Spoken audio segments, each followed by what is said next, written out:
Who is Caroline? What do you like? Who is Caroline? Are you down? No, I'm not. Let's close it up. Yeah, I'm closing that book because that's not mine. We need fingerprints. How you? I'm just a believer that says the birth certificate says Caroline.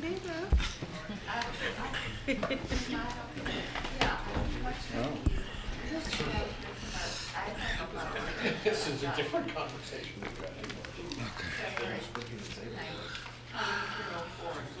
Yeah.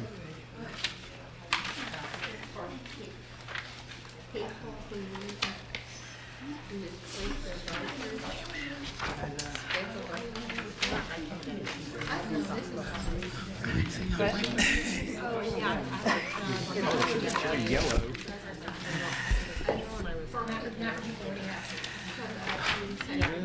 Yeah, I was like very much out of country. And then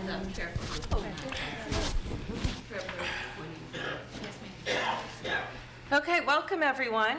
I'd like to call to order the monthly board meeting for the Charlottesville Redevelopment and Housing Authority, Monday, January 27th, 2020, 6 o'clock. Could we have a roll call of commissioners, please? Chair Whitker, Here. Vice Chair Oliver, here. Treasurer Talbert, Here. Mayor Walker, Present. Commissioner Osteen, Here. Commissioner Slaughter, Here. Commissioner Goldblatt. We have a quorum. Thank you. Wonderful. And we'll have a moment of silence before we begin.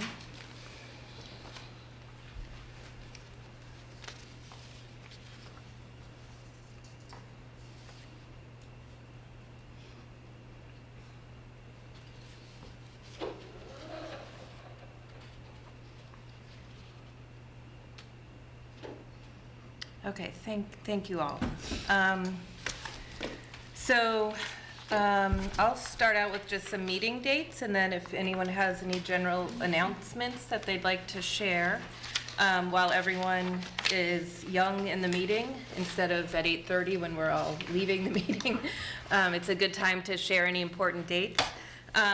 This is on the agenda, but for anyone who would like to come and hear what's going on with the redevelopment, specifically right now of Crescent Halls and South First Street, that's every Thursday at 2:30 at the South First Street Community Center.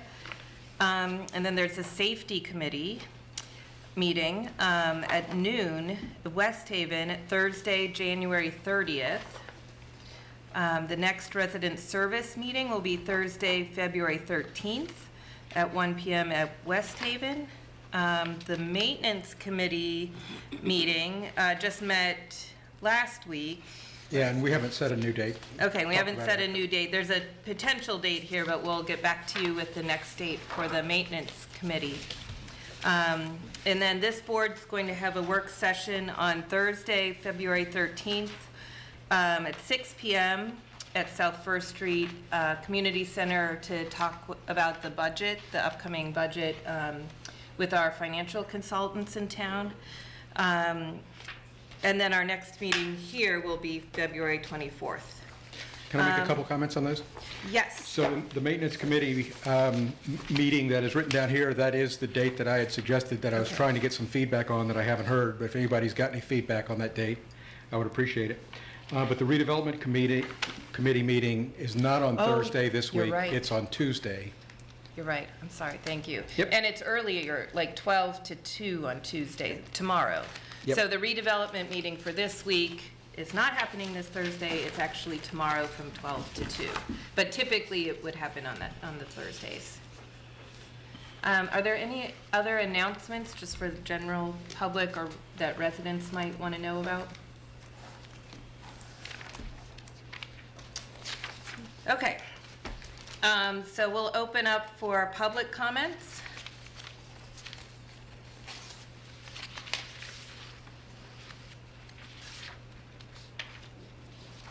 Can you pass that down for Wes? I don't have a pen. I'll go ahead. Hi, I'm Brandon Collins. I work for FAR, the Public Housing Association of Residents, at 1000 Preston Avenue, Suite C. We will be changing our office in the same building in the Legal Aid Justice Center, but we'll be in Suite B for anybody who's paying attention after Friday. You can call us at 434-984-3255. FAR is the duly recognized resident council and resident advisory board for public housing residents in Charlottesville, Virginia. And we did not offer written comments this evening. Don't have a whole lot to chime in. It's a new year. I'm extremely excited to see all 7 commissioners here. I think that's been a long time since that's happened, and that is awesome. And I know y'all are getting ready to do a whole lot of work. We're enthusiastic about the new facilities director position, and we know we want to give y'all time to do y'all's jobs. A quick glance at your information shows that the approach to vacancies is about in the same sort of success mode as it was last meeting, but I think that's really hard for some of our residents to understand how that all pieces together. So it'd be cool to maybe get a little extra detail on that this evening. Otherwise, FAR is really looking forward to working with y'all over this coming year as you're looking at policy change. One big thing to consider, and we're hearing this a lot from folks in the community, is as you're redeveloping property and redeveloping business buildings and things like that, the housing authority itself also needs a redevelopment. And I know y'all are committed to that. But particularly looking at the policies, and I know there's going to be a big deep dive into the ACOP, and we really want to be able to participate in that and make sure residents' voices are heard in that process. We look forward to it, as well as remind you that we would like to see at least 2 FAR-appointed seats on the executive director search committee. We're very enthusiastic about the idea that you need a financial director. Very supportive of that, and really appreciate looking at housing authority leadership as a whole and figuring out how you can make that the best housing authority possible, and we want to see that happen. Lastly, I wanted to raise an issue that I've raised in the past. Crescent Hall's waiting list and waiting list for 1-bedrooms. There's not going to be any movement on that waiting list anytime soon as the renovation begins. There are folks on that waiting list who are going to be waiting a long time to get in, and it just seems unfair to keep the waiting list open and allowing people to come on, because it could be a number of years before anything really opens up once you get through the renovation and get the new stuff over at South First Street before those 1-bedrooms are available. So it just seems fair. Hope you all will consider that. I'm sure there's some HUD things in the way of dealing with that, but want you to think about that. All right, thank you. Thank you.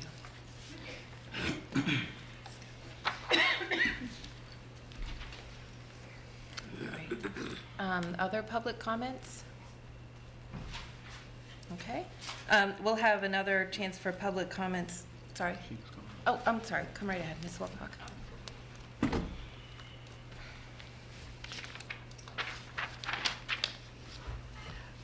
Good evening. My name is Annette Wilcox. I'm currently residing at 1400 Monticello Road, apartment 102 in Charlottesville, Virginia. If I have any concerns about the new apartment for low-income residents and retired people, I should check with Dave Morris. Would that be? With Dave Norris? Dave Norris. Yes, if I have any concerns about how soon it's going to start. Mm-hmm. There'll be an update later tonight as well. Thank you. Thank you.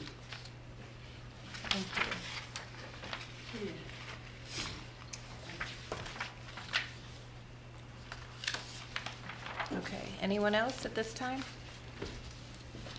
So we'll move on to any updates from commissioners, discussion about work sessions I can give a brief discussion about one of our work sessions, but anyone else? Meetings? Okay. Let's see, hold on a second. Briefly, we did have a work session, I have to remember the exact date. I believe it was the 9th? Yes. And we passed the annual plan with, and FAR was a really great partner this year in getting that wrapped up.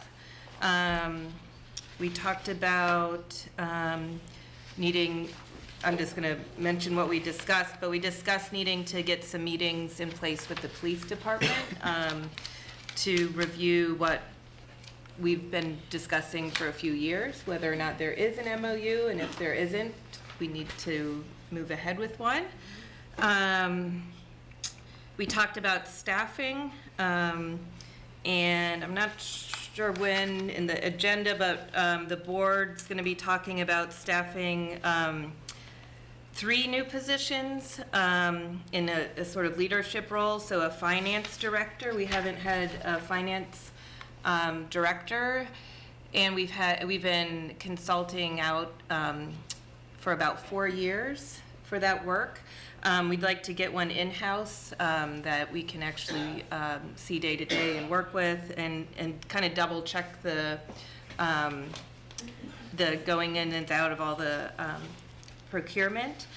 So at that time, we'll also put out a call for the executive director position and the director for the CCDC, recognizing that we really need both in this interim period, really understanding that we need both the executive director and someone, the director who is primarily in charge of the redevelopment, and then a finance director. So we're not calling for an executive director without those backup positions, those other positions that need to make the executive director position work. So we're gonna look for all 3 at the same time to try to match those strengths and weaknesses from each of the candidates so that they can work well as a team. I think that's pretty much all from the work session that we had at the beginning of the month. We also, some of us just attended a meeting at the Charlottesville Area Community Foundation. It's almost been 4 years ago that we received a grant to strengthen the systems between the city, 3 organizations, the city, FAR, and the Housing Authority, in the way that we work together and partner, and to strengthen those relationships. It's been through several iterations. We met today and are planning a retreat with membership. A lot of the members from the original committee working with the grant have moved on, and so we're going to try to reinvigorate that committee with new people, and there'll be a retreat to see whether or not that work can and should move on using the remaining funds. Trying to think what else. That's all from me. Can we say congratulations to Ms. Talbert, who is now a homeowner and had a wonderful dedication this weekend. It was pretty amazing. Congratulations. What else? All right, so we can move on to the next resolution is to thank Wes Bellamy for his service, and he texted that he's running a little bit late, so we'll move on to approval of the minutes, and when he arrives, we can go back to the resolution.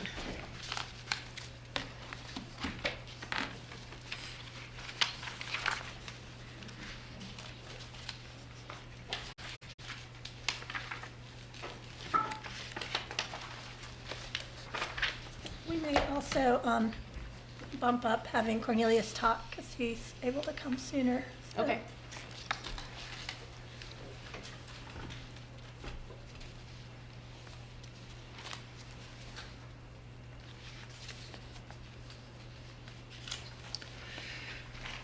I would move approval of the meeting minutes for December 11th and January 9th. Second. All those in favor? Aye. All those opposed? And I'm going to abstain. Yeah. All right, motion passed. I think because Dr. Bellamy just arrived, we'll go ahead and bring him up, please. Would you mind coming on up? Before we get into these other, sort of in-depth in these other MOU agreements. Yeah, sorry. Hey, y'all. It's just the perfect time. Hey, I know y'all having so much fun out there. I am. So Dr. Bellamy nicely agreed to come in for one bonus meeting. But we just wanted to thank him. We missed getting to thank him in our December meeting.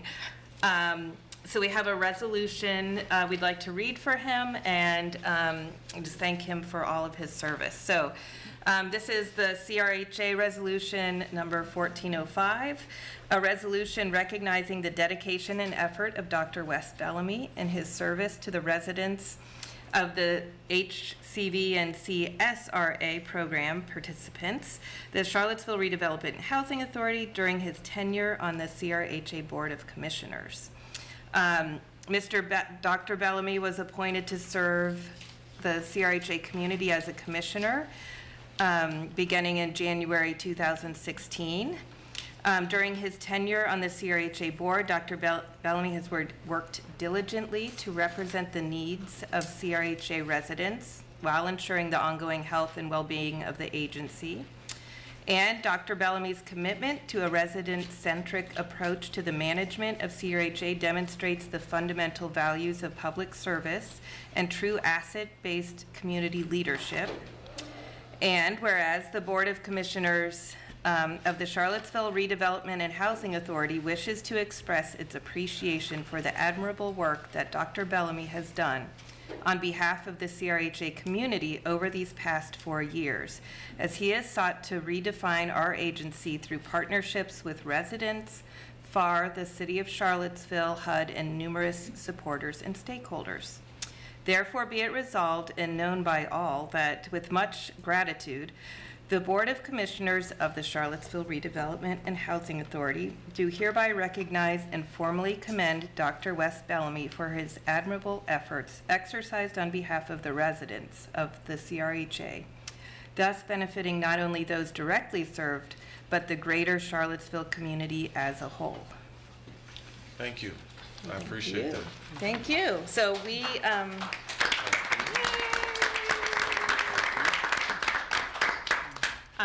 so we would like to frame this for you and give it to you, but, Oh, but, all right. Thank you. oh yes, and we have this lovely CRHA cup, so you can remember Okay. to check in with us. Remember Miss Audrey? Oh, I'm definitely gonna miss you. Yeah. I'm gonna miss you so much. And everybody to argue with. Miss all of y'all, yeah.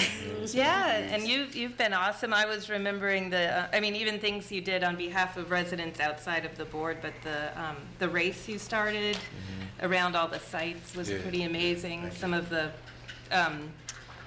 when I started on the commission, the city councilor appointee hadn't been bringing as much information back and forth between the city and the board, and I think you were really great at making this your position more of a kind of bridge builder and helping us to partner more. Appreciate that. Yeah. Yeah, we don't want to forget about the cable either. Don't want to Yes. forget about the Yeah, the cable ting. and Ting. Yeah. We just had a good convo with Ting the other day. Well, I'm sorry. No, no, I wasn't really expecting this, so I appreciate it. I'm usually not at a loss for words. You're trying to do to me what Mayor Walker did to me at the council meeting. To make me choke up, but I'm not going to do it. You'll find them. Saying a lot. Yeah, I just really appreciate all of y'all. Literally all of you. Miss Matthews, Miss Oliver, Mayor Walker, Miss Talbert, Bessie, Carolyn, Laura, Mr. Osteen, Mr. Oberg,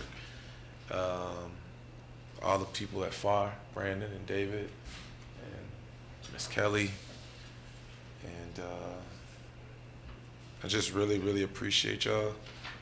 I don't really know what to say. That's strange. Say You're what? welcome. Yeah, we've done a lot of work together. I remember us first kind of getting started 4 years ago, and just all the stuff that we've done. It really means a lot. We've had a lot of disagreements. I don't consider them arguments. We've had disagreements on different things, but we all care. We have had many victories, which I think really we don't talk about enough. Just to see the progression that we've made just in my 4 years, but really over time, folks who've been fighting for this stuff way before I even was thought about, to see the fruits of all of y'all's labor and just to play a small role in it, it really means a lot. A lot of y'all helped me grow up. This board, when I first got on it, I wanted to be on it, but I didn't want to be on it. And it really helped me grow as a man. A lot of y'all have helped me with just a lot of personal stuff. Also just understanding what real leadership is in terms of a community. Leadership doesn't always mean being loud or being in the front. Sometimes it's best to lead from the back.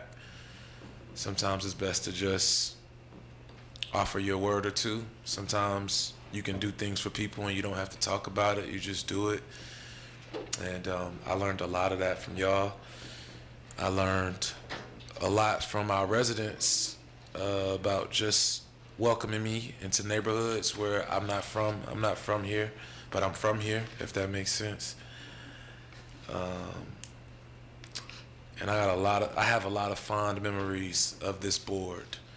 We've changed the landscape of a city.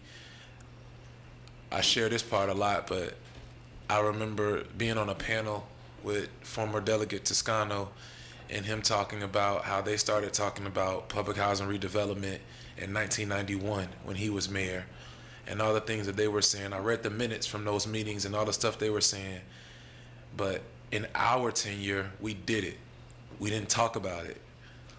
A lot of the stuff that people were talking about that they were going to do, we actually did. From getting money to actually get redevelopment started, which when we were talking about this stuff, people were saying we're crazy. People were saying it's never going to happen. People were saying, here we go again. You with architectural plans, you with a bunch of community engagement. My former chair and Bessie beating down the pavement. Atita asking a ton of questions, making sure we thorough. And we sat in here, and I remember some nights just thinking like, man, this stuff takes forever. Like, man, this is as long as the council meetings. But it was all a process, and we did it. And to see us where we are now, it means a whole lot. To see the growth of the Housing Authority Board, it means a lot.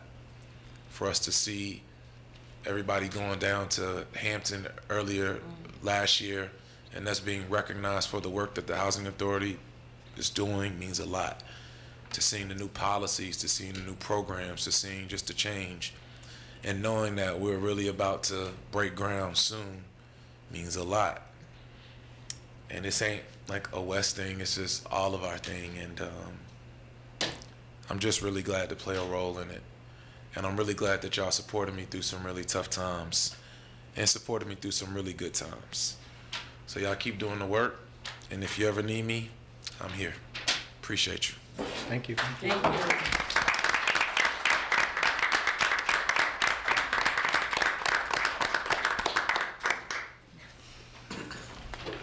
Whew. Okay then. But thank you. Thanks for that.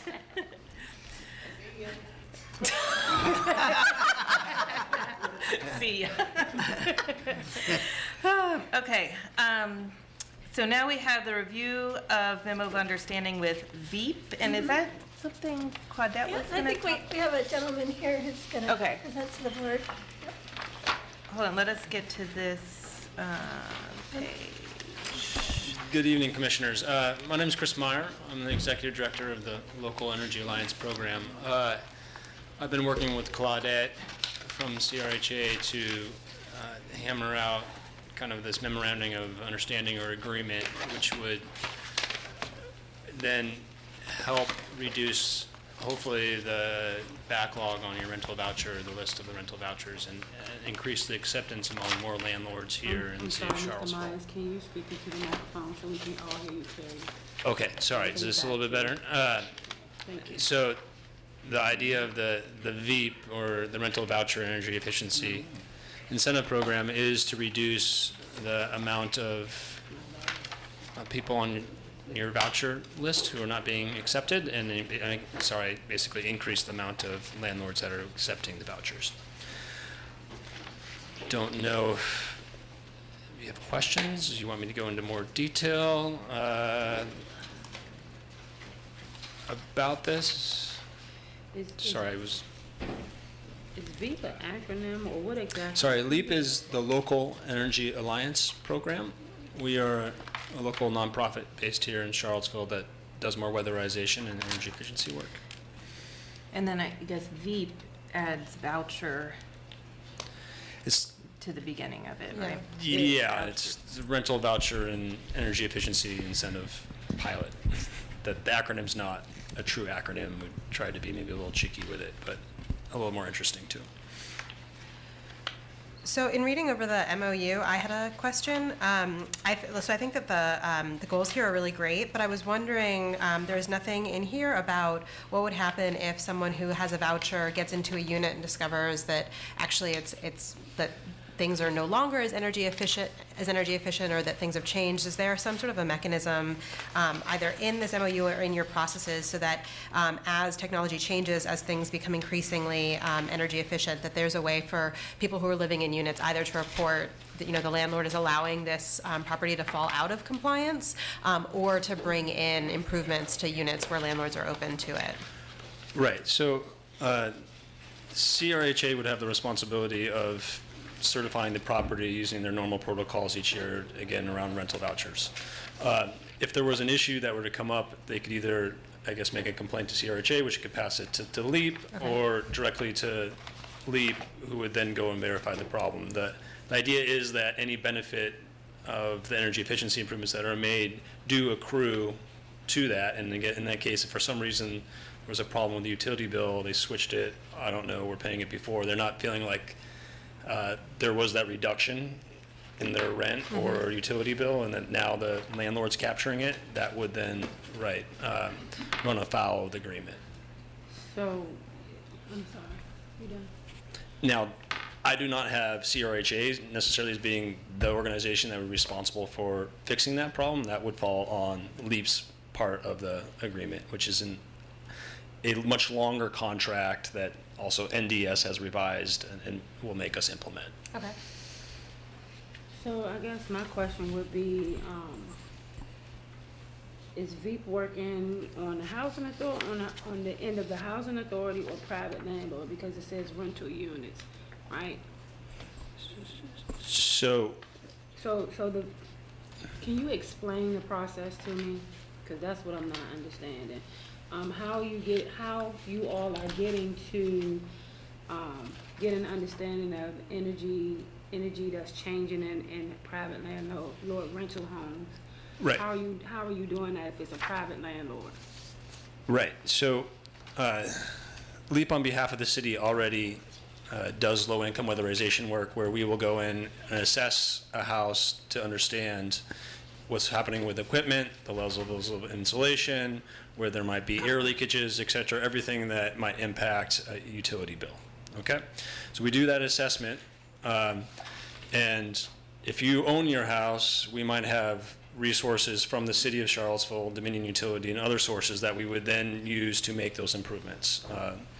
Mr. Gathers just received one of these assessments and improvements the other day. Mayor Walker has also in the past, and that is what we do.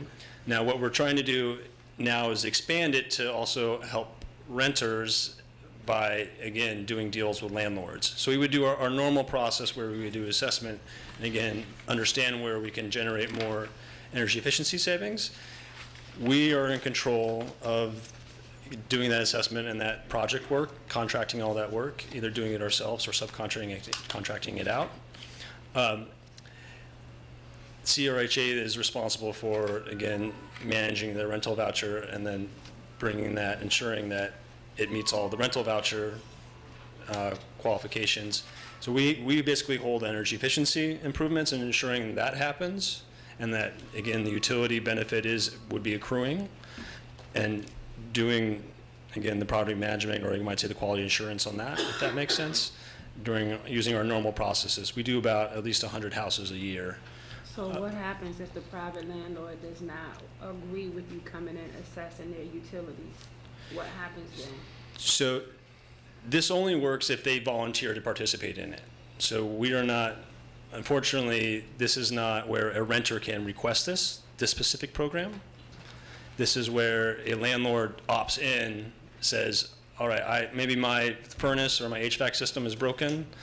I don't have money to repair it. I'm looking for some money to help repair it, and in exchange, I'm also then willing to commit to taking a voucher for 5 years and participating in the CRHA program. And whose responsibility is it to reach out to the private landlord to let them know or make them aware of who you are and what offices, what you all are offering? Right.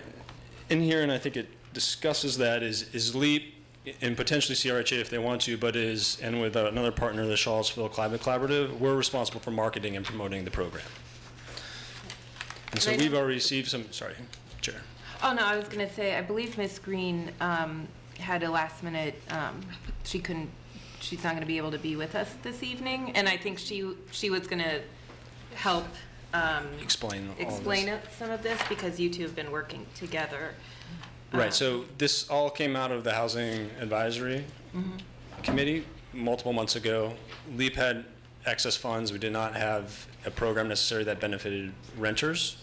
And this was a way to look at trying to, again, improve renters' utility bills while also trying to help get increased supply of rental units taking vouchers from CRHA or HCV. Well, I have one more question, and maybe this question was for that, but I'm going to ask it anyway. What happens if a private landlord decides that they want to go along with the program, and you all decide that what the private landlord is needing, the private landlord then decides to opt out? What happens for the resident on that end when it doesn't benefit the resident? What happens then? Because what I'm thinking is you have residents that are renting through the voucher program who are moving in. Are you guys going to assess before move-in? Because if we move in and then you come and assess, and then we have an issue where the landlord doesn't agree with VEAP, but VEAP does have grounds to say that something is defaulty or something needs to be replaced, and it's not going to be beneficial to the renter, then what happens to the renter? What happens to the renter when the landlord opts out, but VEAP and CRHA now knows that there's an existing problem that the landlord is not willing to fix, and the resident is already in the unit? Okay, so any entrance into the program requires first passing CRHA's certification assessment, and also, again, going through with LEAP's certification and assessment. Again, the landlord is receiving a benefit, usually would be equipment replacement, insulation, air sealing, et cetera. So that equipment, or I guess energy efficiency measure that's taken, would be kind of hard to take away. It's usually, again, an improvement to the house. You'd be tearing out your insulation maybe, or let's say taking out that new HVAC, new heat furnace or heat pump or air conditioner. But in here it says they will have to repay. Right. The zone will have to be So completed. what happens? So They don't maintain. So housing if they for some reason take the equipment out, sell it or something, of course they would become non-compliant. We would then have to take, again, with NDS and, again, look at other legal mechanisms to hold them to compliance. We do have at least 1 year where we can take them to court and have a basically lien on the property. But I haven't had a chance to really read through the MOU. Is that in the MOU? Is that made clear in the MOU that that could potentially happen if equipment is taken or moved from the home?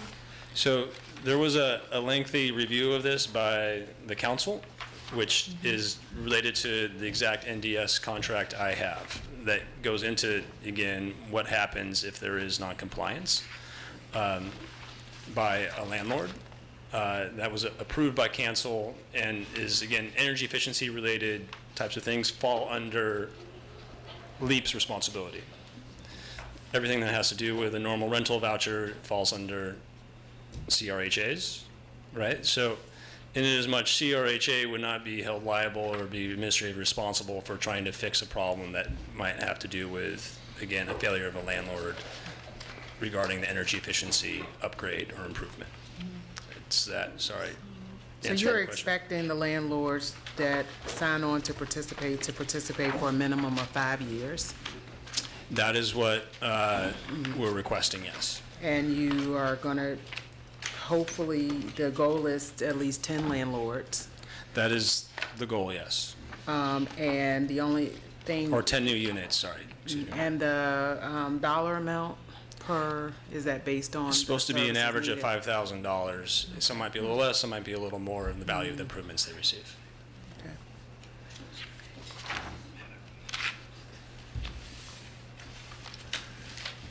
needed? So you're saying only 1 in 100 typically?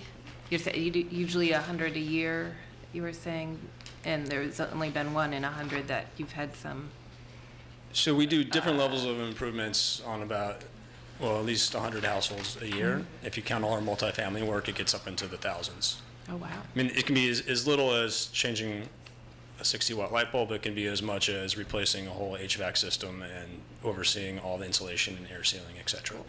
So we did Crescent Hall last year, for example. We changed all the light bulbs in Crescent Hall and aerators. We're discussing right now with about doing West Haven improvements. And this is all using Dominion utility money, not city money.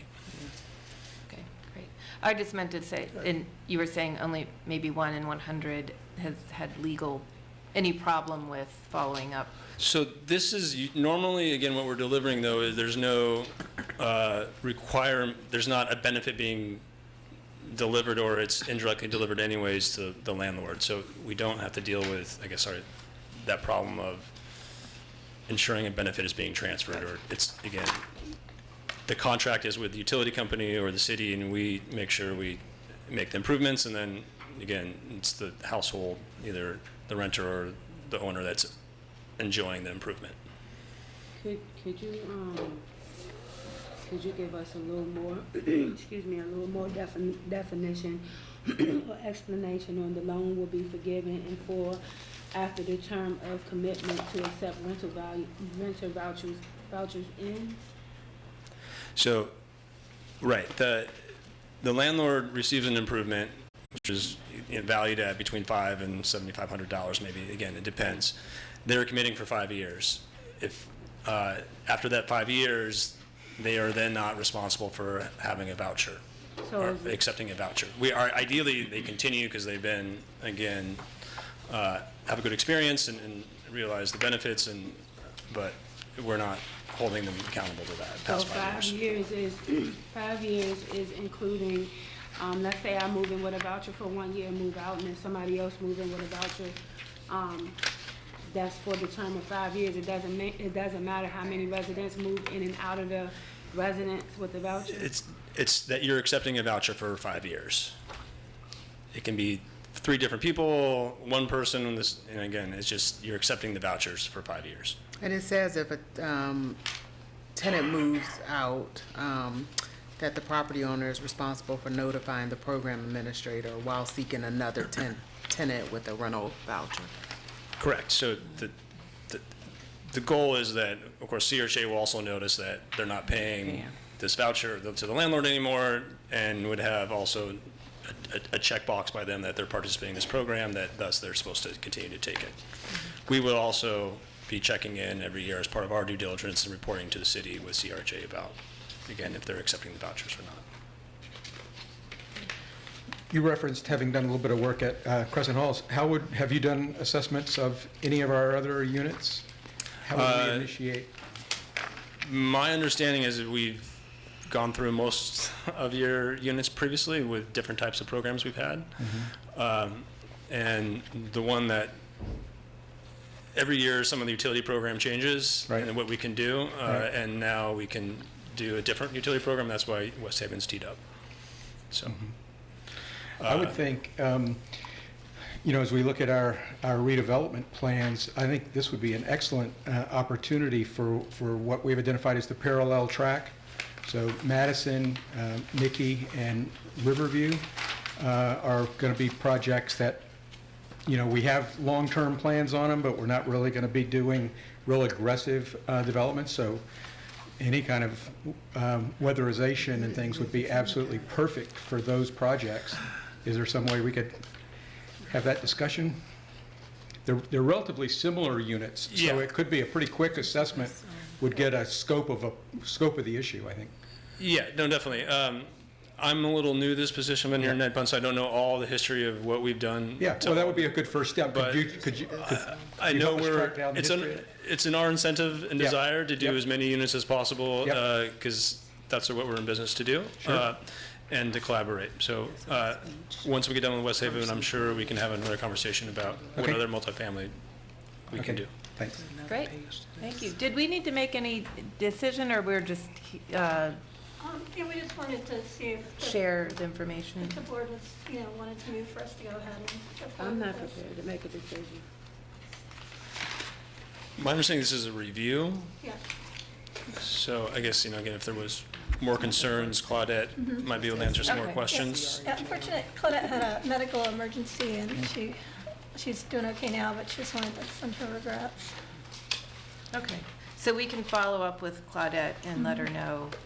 Okay, I'll just say for everybody, this is what's unfortunately standing between us and starting, which I don't want to say rush this from your side, but we would like to get going so we can take as many people off your voucher list as possible, as quickly as possible. Thank you very much. Okay. Thank you. Thank you. Okay, we're going to bump up if Mr. Cornelius Griggs would like to come up and give us an update on what's happening in the preparation for construction. Yes. Good evening. Welcome. How's everybody doing? Right. Great to see all the familiar faces again and some new faces. I have some new faces here at the desk that weren't here before. So welcome. I'm happy to be back. I'm joined with one of my colleagues, Sam Jones is in the room, so I'll put Sam on the spot as well. He'll be accompanying me here forward as we begin to start to gear up and get closer to a potential start date for Crescent Hall. So today, our meetings today were mostly centered around construction and financing and starting to nail down numbers so that we can start moving our way towards an April-ish start date is what we have been targeting thus far. Again, there are a number of other moving pieces that are kind of outside of my control that will kind of dictate if we are able to hit that date, but that's the date that we are strongly pushing towards. So we just turned over our initial GMP budget to the development team for review. We expect to get an updated set of drawings, a 50% construction document set, which should be the final set before we get a permit set of drawings, and we will provide a budget based on those set of drawings as well to make sure that we're tracking and that things are trending in the right direction. There have been a number of just issues that have popped up. It's construction, so in the 18 years I've been doing this, I haven't been on a construction project where we didn't have things pop up, and that's just the nature of doing a renovation. So we have found some things through the due diligence of the architect and some of the consultants that have been out to the building.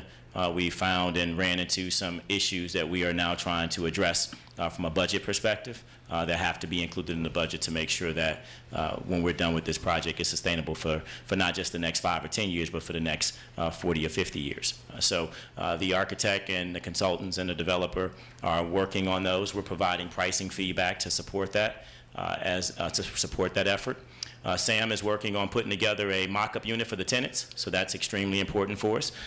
We are trying to get that mock-up unit started in the second, third week of February and kind of trend it over into probably towards the middle to end of March and have it completed.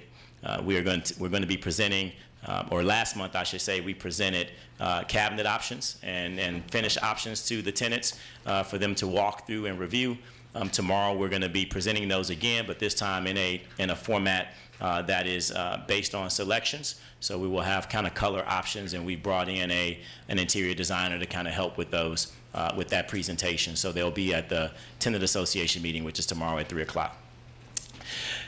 We're also working with the civil engineer civil and mechanical engineers to get the civil and mechanical design nailed down, because those two have pretty large cost impacts. So we're working closely with the developer and the architecture team to make sure that we nail those down and that we can stay within our originally submitted budget a few months ago. But the process is moving. It's moving really fast.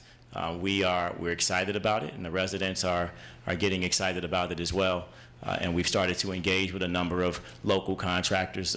This last set of drawings that came out was kind of the first time that we had an opportunity to fully engage with some of the local contractors here in Charlottesville and really get to know them and start getting drawings out to them and start working through pricing and some of those things. So I think we've done a pretty decent job of getting to know the marketplace and where things stand price-wise. It's busy here in Charlottesville, so we've heard that from a number of contractors. So you have a lot of building going on, and we're excited about being a part of the next phase of that. So, any specific questions for me?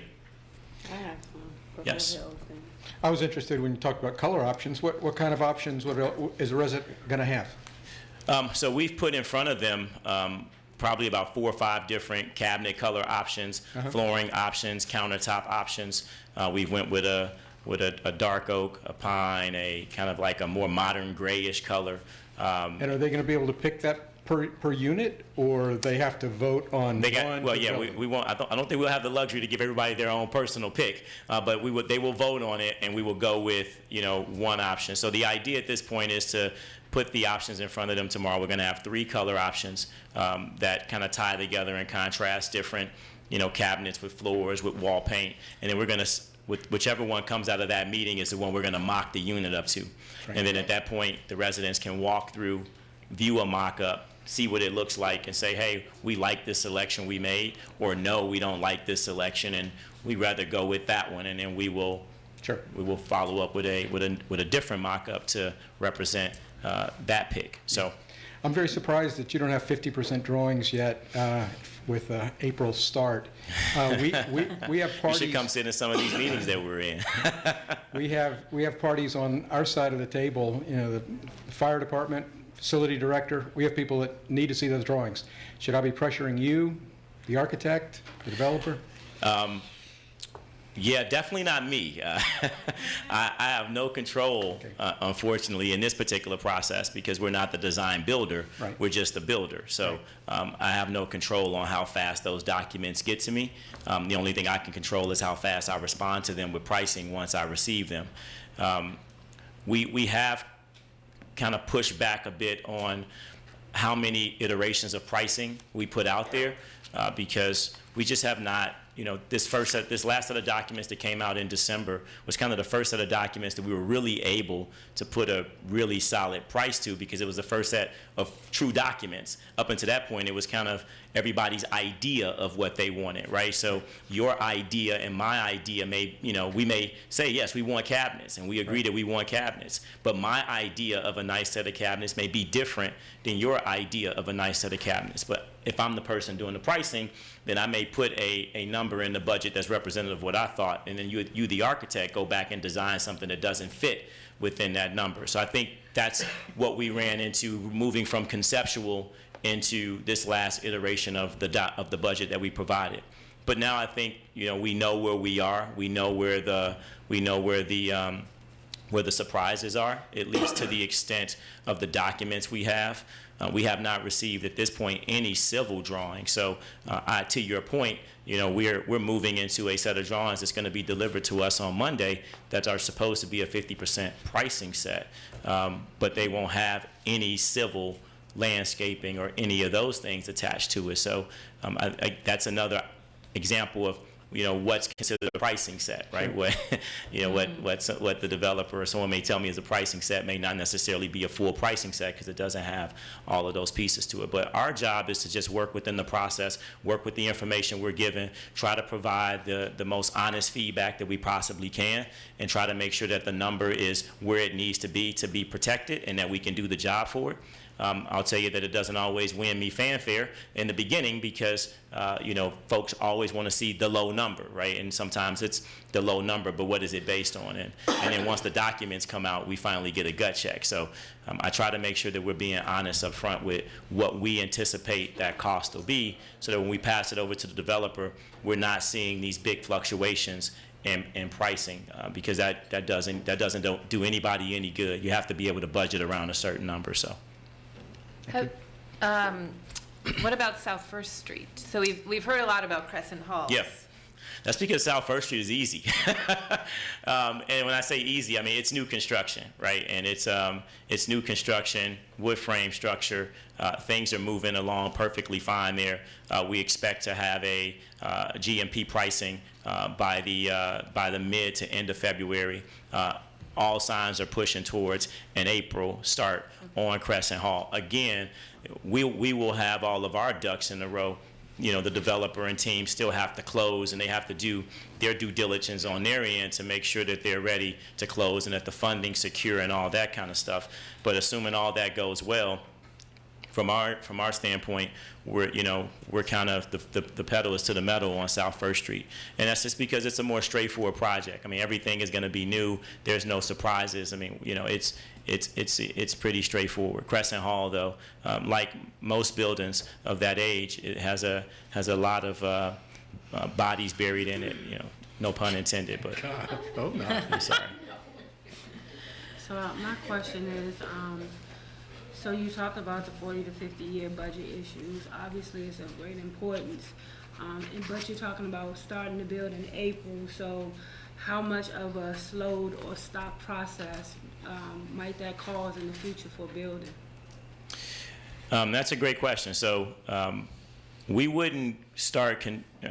We're pushing towards a April start date, and that's where we're headed. So by the time we get to the middle of March is when we need to have our GMP nailed down, finalized contract in place, and then we're gearing up and ready to start our mobilization that second week of April. So that's the timeline that we're gearing towards right now. So we would not start construction without having the contract in place and the design and construction budget finalized to avoid the scenario that you've asked about is the starting and stopping of construction work due to funding and financing issues. All of that will be in place prior to our start. Now, the caveat to that is we don't control the funding and financing and those things. That's on another side of the house. So we could have the budget, contract, and all those things figured out, but if the financing is not in place and they haven't closed the proper way, then we would not be able to start construction anyway. So we would be at a halt. So as you all are moving forward, who's tracking for that? That's on the developer's team. So the developer has an entire team of individuals that are working and moving documents from one place to the next to make sure that we are moving at a timeline that gets us to April. And I think, Dave, are you staying around? I know you have to head out in a second. You'll be here later? So Dave could probably answer some of that in the next meeting because he's, in terms of on our side, he's coordinating that. And the new issues, how are you determining the cost? So some of them have just been presented to us. So what we're doing now is, so for instance, we, about 3-4 months ago, we, maybe even longer than that, maybe 6 or 7 months ago, we had a we had a firm come out and do, per our recommendation, do an inspection of the piping. I think we might have talked about that a couple of times here in these meetings, to do an inspection of the sanitary riser piping, to determine if it was bad or not, right? There were some folks who were saying it was bad. There were some folks saying it wasn't. So we had that inspected. Come to find out, it needed to be fully replaced. So we went down that path and we made the determination and we came up with what that cost would be, and we've included that cost in our budget. A part of that also was the riser, the sanitary feeds out to the sanitary mains from the ground floor out to the parking lot. Those were never surveyed. We then asked, a few months ago and said, hey, we should probably, if we surveyed the risers, right, maybe the engineer, we should probably recommend surveying, the mains out, the lines out to the mains. Well, that wasn't done, and it was recently done, and we found that, okay, there's some issues there. The issue is they look perfectly fine right now, but the pipes have been in the ground for 60 or 70 years. Are they going to hold up another 60 or 70 years? Nobody and no engineer is going to say, yes, they're going to hold up another 60 or 70 years, when you only really get about 50 to 60 good years of lifespan out of those pipes. But so the question that's being tossed around now is, maybe you can get another good 10 years out of them, or 15 years, or do we go through this large episode of ripping out all of the, trenching and ripping out a good portion of the ground floor to replace these pipes out to the main? So that's a conversation that's being had internally above our pay grade. That's with the developer and the engineer. We just made the recommendation that we should look at it because we think that it could potentially be an issue down the line. Not today. It's not causing any problems right now. But if we're thinking about 20 years, 30 years from now, then we got to be asking ourselves that question. But it also puts, the housing authority and the development team and everyone kind of in a precarious situation, because you start to drive up costs replacing these things, and it almost becomes better to build a whole new building than it does to go and try to address a lot of these issues that, yes, could cause a problem 20 years from now, but it's not necessarily an issue today. So we've tried to prioritize our issues for those issues that are definitely detrimental to the actual process today, and those that will have an impact long term.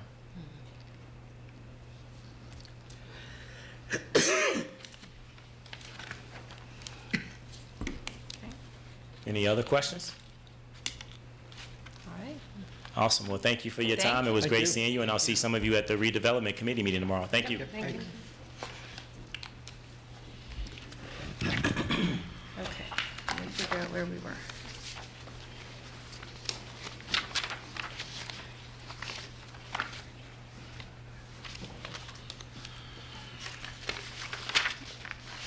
Okay, so we're going back to our regular agenda. And should we, so with Ms. Green missing, this next I'm piece. willing to speak on it a little bit. Okay. This is just for the board to review tonight.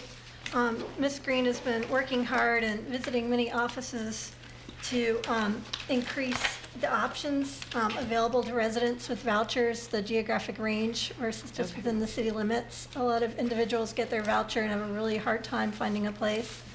So this is still a draft, and we wanted the board just to have a chance to look it over. And Ms. Green will also talk to the board in more detail at our next meeting, but she just wanted to get it in front of everyone for them to have an opportunity to look it over. And if there's any questions, I'm more than happy to bring them back.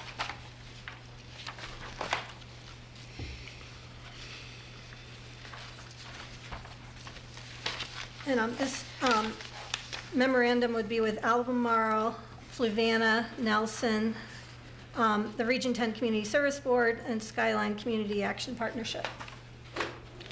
So does that meaning that vouchers could move seamlessly between Each agency would be involved with their own expenses. There would be no transfer of expenses. It would just make it possible for residents to have a larger geographic area.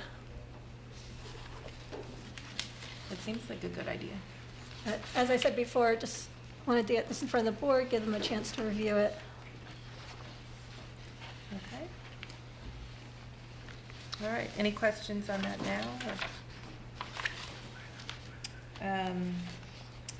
So next, we have safety security services update. Is anyone here? I'm not seeing anyone From from Millennium? Millennium here. I'm going to follow up and see, we might. Okay. They might show up at, well, I don't know, we've been switching the CRHA time. meeting and the CCDC meeting, which goes first, so. Can I need to go Yes. back to this Oh, go ahead. memorandum. Sure. So for portability, who makes the decision whether or not the voucher will be ported? Is it the resident or the house? It's actually not porting, it's just increasing the area they can go and look with that voucher. So it would still be with the housing authority, but they can look in a greater area. So if I decided that I wanted to move to Greene County, I then wouldn't have to port out. I would just be able to go and give my voucher. If And- we're able to iron this out with all the different parties.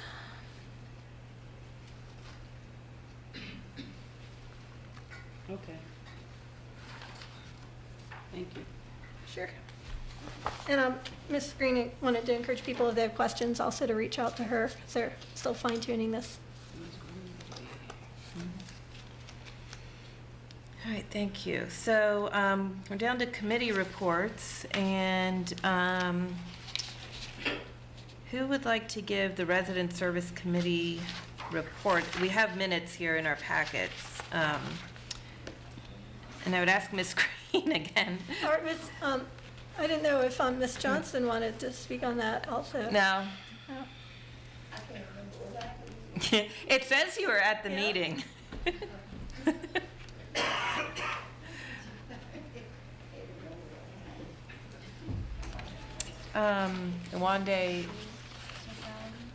Wande was at the meeting. She's back there. She could come up.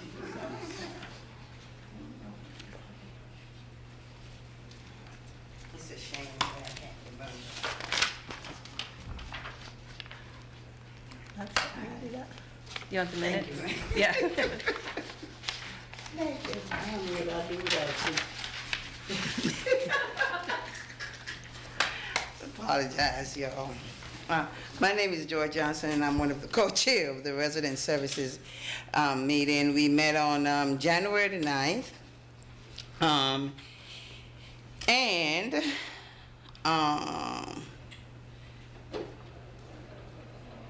We talked a lot about the South First Street, what was happening at South First Street.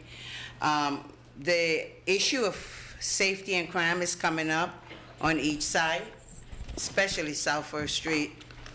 Got a earful yesterday about what's going on over there, and people are not feeling safe. So that came up a lot, and some things about the lights. I didn't see that in here.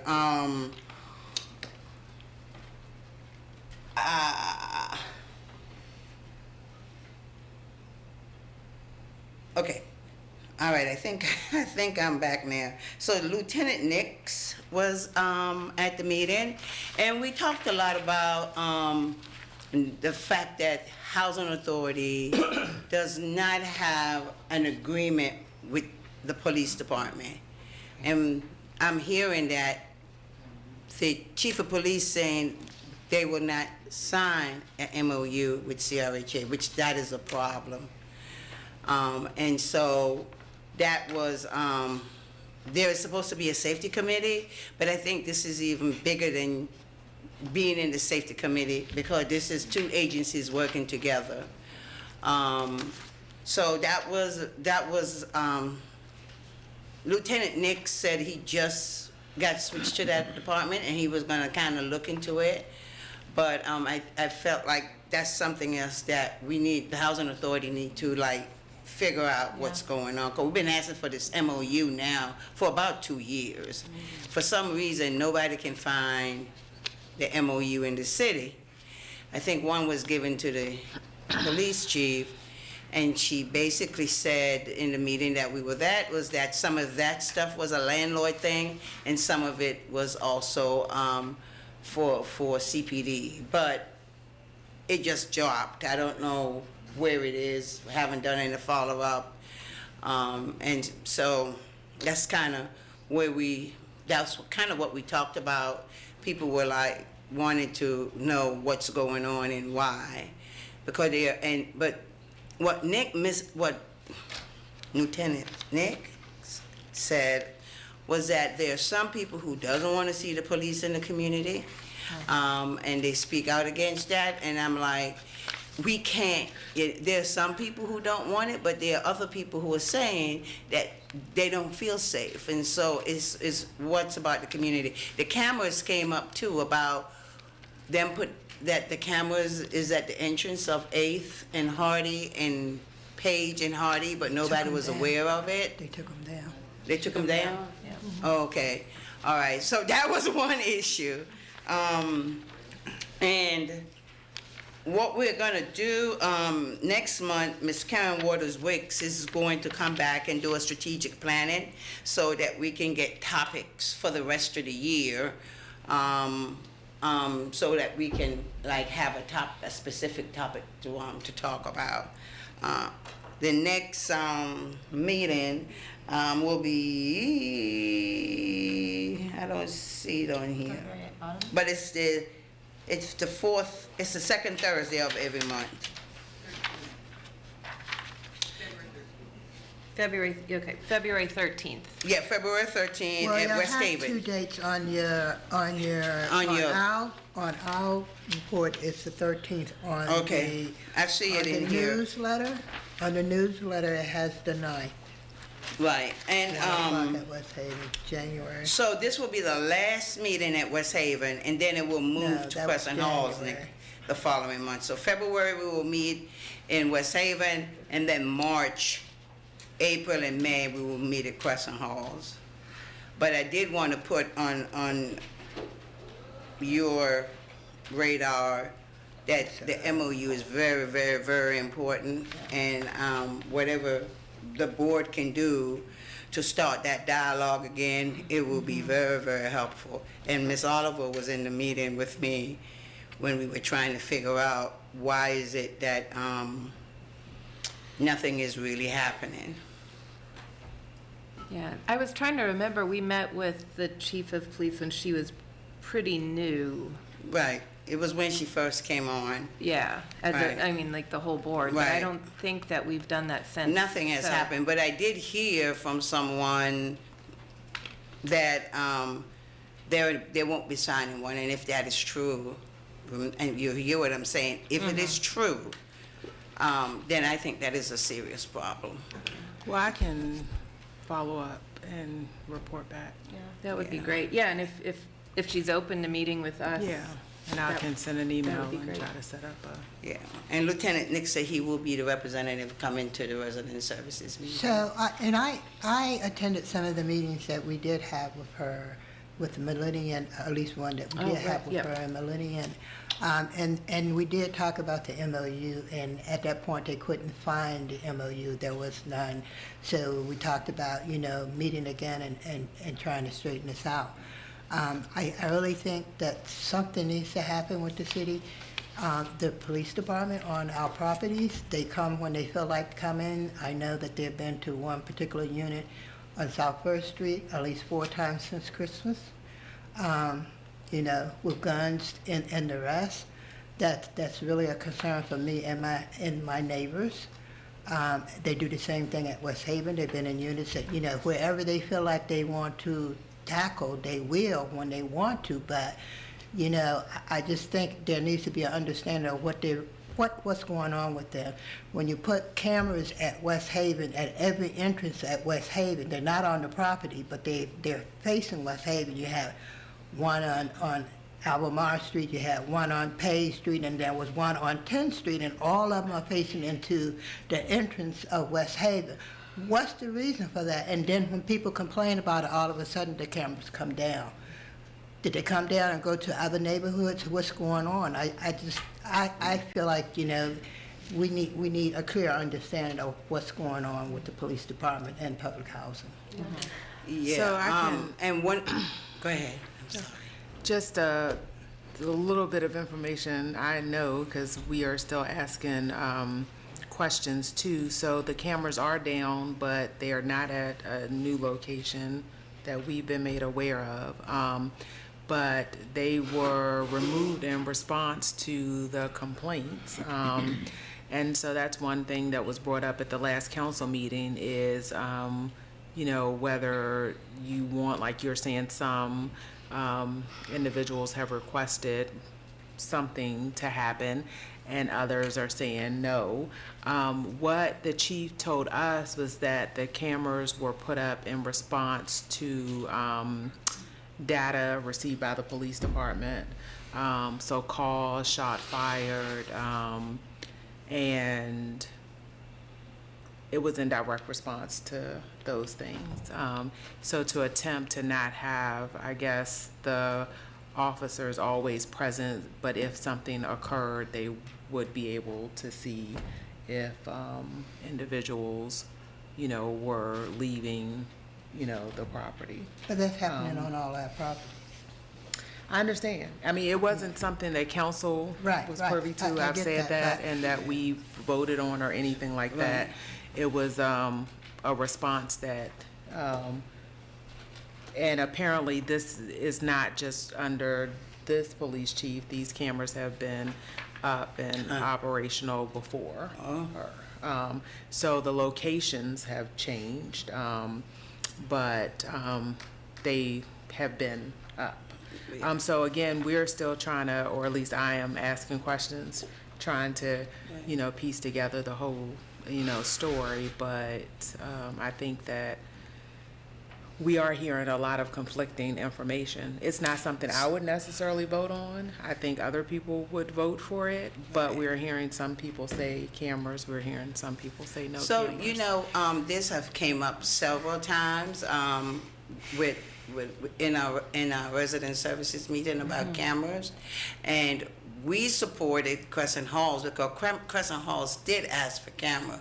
What we did ask, and that's when Connie Dunn was here, what we did ask back then is that they take the meeting to each site and talk to the community about cameras, you know, and that has not happened. I don't think we have had any meetings at every site to say, how do you feel about cameras, you know, and talk about the logistics, like where they go, what they're being used for, the whole 9 yards.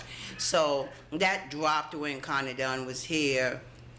The other piece of the conversation was that Millennium, we wanted to make sure that there was a understanding between CPD, Millennium, and what the residents' responsibilities are. And we never got to that because we can't just hold the security and the police accountable. We have to hold residents accountable too because there is a lease, and in the lease it says that it will provide safe and sanitary. So we, you know, I don't know how many of my comrades might get mad at me about saying this, but you know, I really don't care.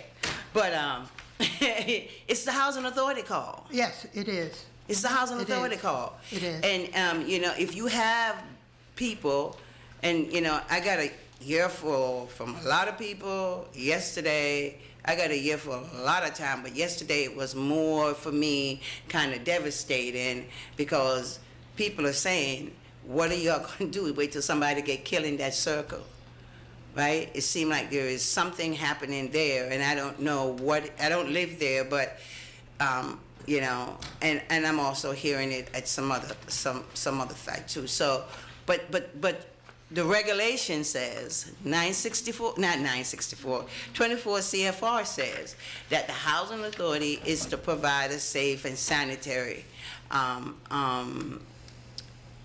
development. So I'm not for cameras because I don't know what people will use the cameras for, but you know what? Everybody recording these days, so you know, people are recording on phones and what is it, All-Star, you go on All-Stars and you see all kinds of stuff, you be like, what? So we have to really, really talk about this because, you know, people are not feeling safe, and It's your responsibility. It's not our responsibility. It's not the residents. It's ultimately, it's the board responsibility. So, I don't know how many people gonna get mad with me, but there it is. I agree. It is our responsibility. And I mean, we need to, everybody's not gonna be satisfied regardless of what we do. You know what I'm saying? There's some gonna not like it, there's some going to like it, but it's our responsibility to make the public, you know what I'm saying, safe. So again, just Joy Johnson, resident of public housing, I really would like to see an understanding of what the CPD role is, what Millennium role is, and also making sure the residents understand what their role is and what they're supposed to be doing. And the other thing is people are asking me about the parking. We do have a parking policy, and I said we could put that on the agenda to talk about it for our next meeting. Or it may go, it might move to question halls. It might move to question halls because our next meeting is gonna be planning a work plan for the rest of the year. So you all will be aware of what we're talking about and what the topics will be for the next 11 months, 12 months, well, 10 months. That's it. Thank you. So I think the follow-up with the Chief Brackney would. Yeah, I'll imperative. check in and update the board and on the conversation and hope to set up a meeting with them. And then I'm thinking, after we hear back or see when that meeting could be, I do think we should revisit just going to each site. A couple of years ago, it was in the summer, one day we went to each site like for an hour or something and just sat and talked to people about, it was just about safety.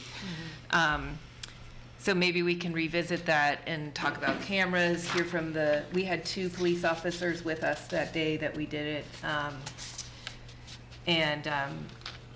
We should invite Millennium, but just sort of revisit, kind of get all the information we can so we can make some decisions. And it seemed like, the police department used to do a reporting to the housing authority, and for some reason, we're not getting that report anymore from them. Now, we get one from Millennium, and they do really well in reporting. But we are not getting anything from the city police, and I don't understand what's going on with that. I'd like to give something to maintenance. So they were talking about enforcing parking and towing. And when I did my site visit to Hardy Drive the other day,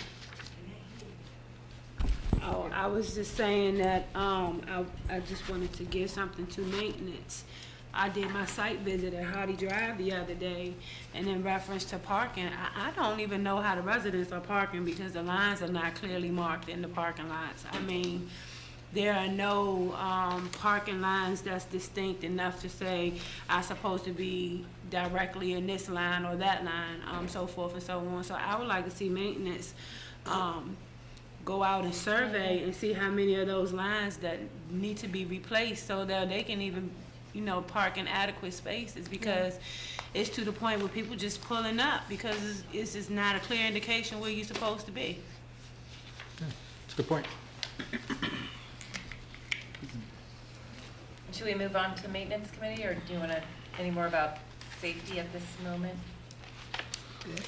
So one thing to have in the minutes for safety, so it sounds like we've talked about something with the chief of police, but I do think that once we get that response, it might be good at our next board meeting. I think going to each site and spending an hour and having officers and hearing from the residents about what their concerns are and what they want from us and from police. And it would be good to just start to get those votes out, even if it's several months in advance, so people know it's coming and they can plan to be there, so that we can get that in the minutes and people can see those dates. Great. I had another question. Who are we corresponding with the police department with meeting updates and notes and times? Are we sending any correspondence, emails? Are we sending reminders? The housing director has been reaching out to them. She's had she's made several inroads, but we wanted to have a more formal arrangement, so we really do want to start getting reporting back in place. So I'm talking about in reference to meeting dates and times, like our meeting for tonight, for them to, obviously, our police department gets busy. So, are we, sending correspondence to them to let them know that, hey, the, Charlottesville redevelopment is meeting on this day and time, you know, we'd like to have y'all present to give a report. We can follow up with that. They are aware of the meeting. It's part of the city, on the city site, but I can definitely follow up on that. Yeah, I mean, and I'm just saying going forward, maybe that's something that we need to do. When we sending out our emails for reminders, they need to get a reminder as well. Like I said before, it's obvious that the police department can get caught up in a lot of things and get really busy. But to shoot them a reminder and say, we're gonna meet, we'd like to have you guys present for a report, just so that, you know, the ball doesn't get dropped.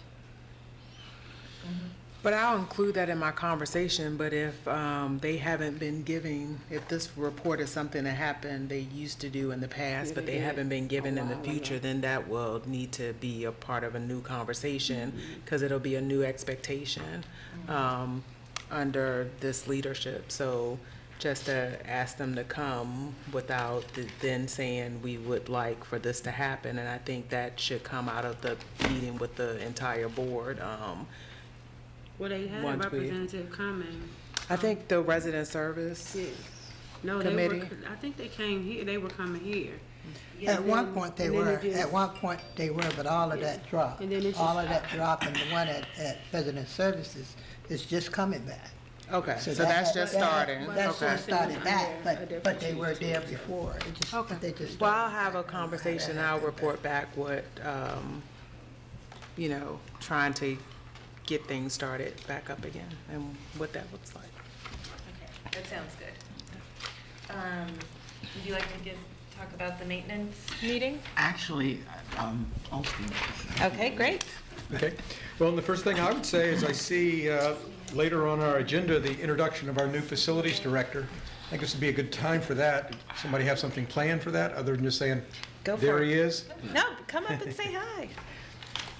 So we've been looking for a facilities director for a couple years, finally had an interview process throughout the fall, had several very good candidates, and the winner The is, big winner.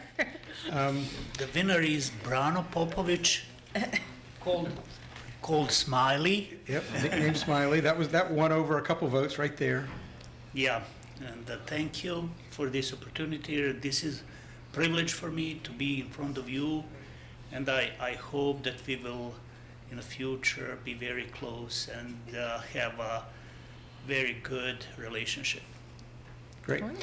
And we met together on Brano's first day of work and went around all the sites and talked about the nature of the issues that we're dealing with.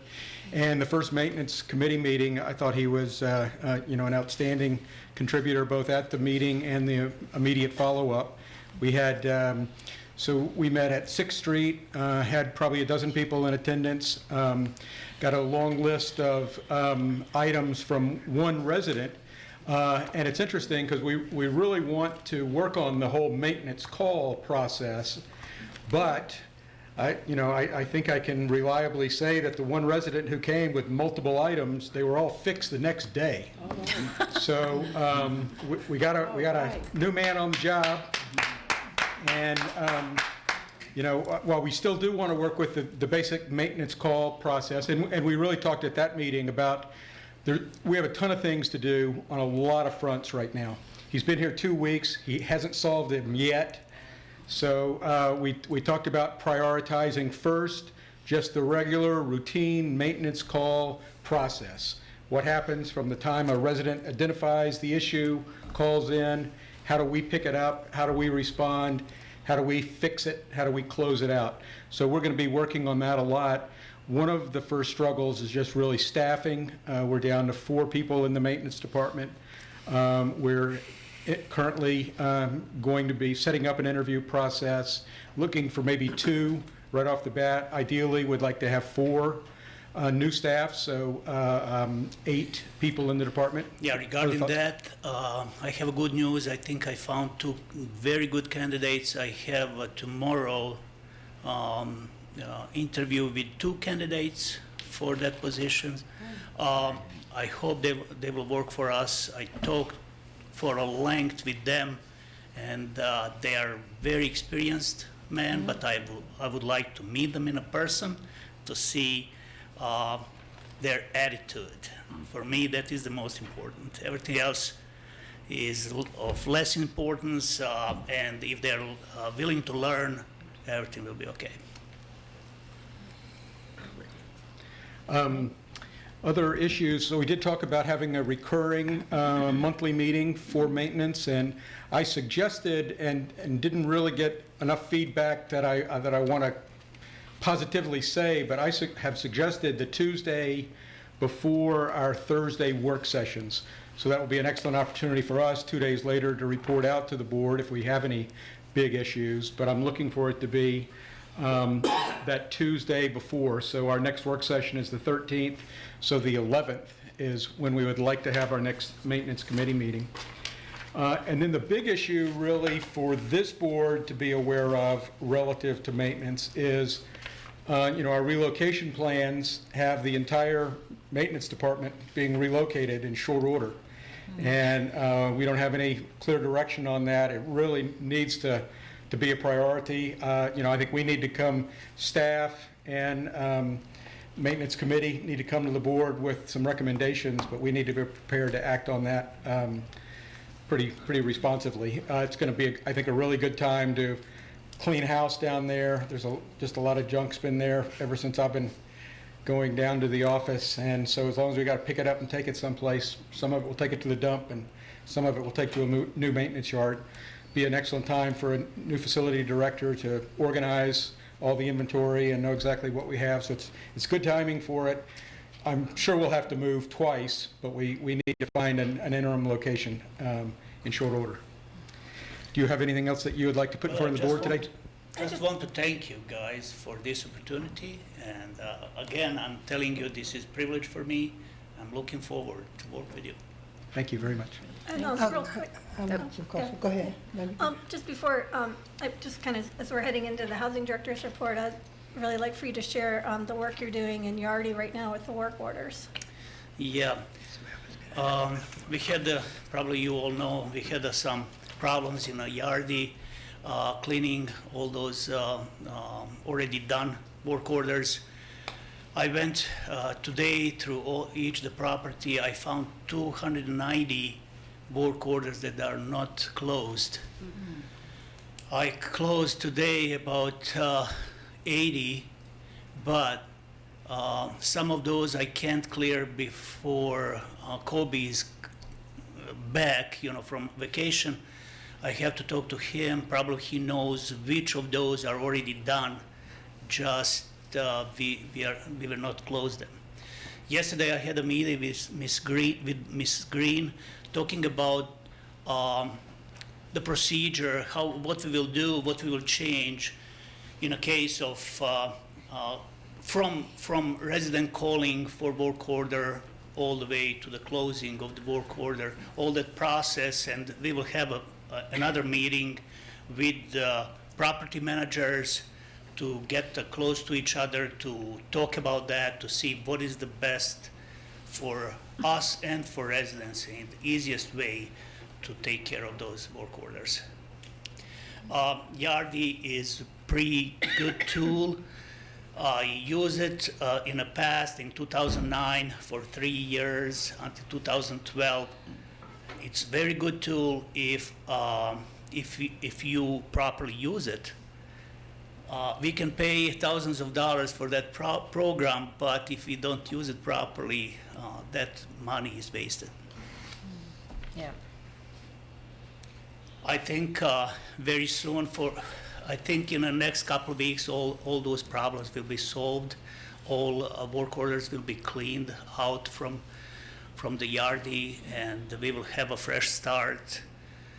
Some of those probably we will have to revisit site to make sure that those workers are totally done, because on some work orders we have a few items, and some of those items are done, some of them are maybe parts on order. I'm not sure.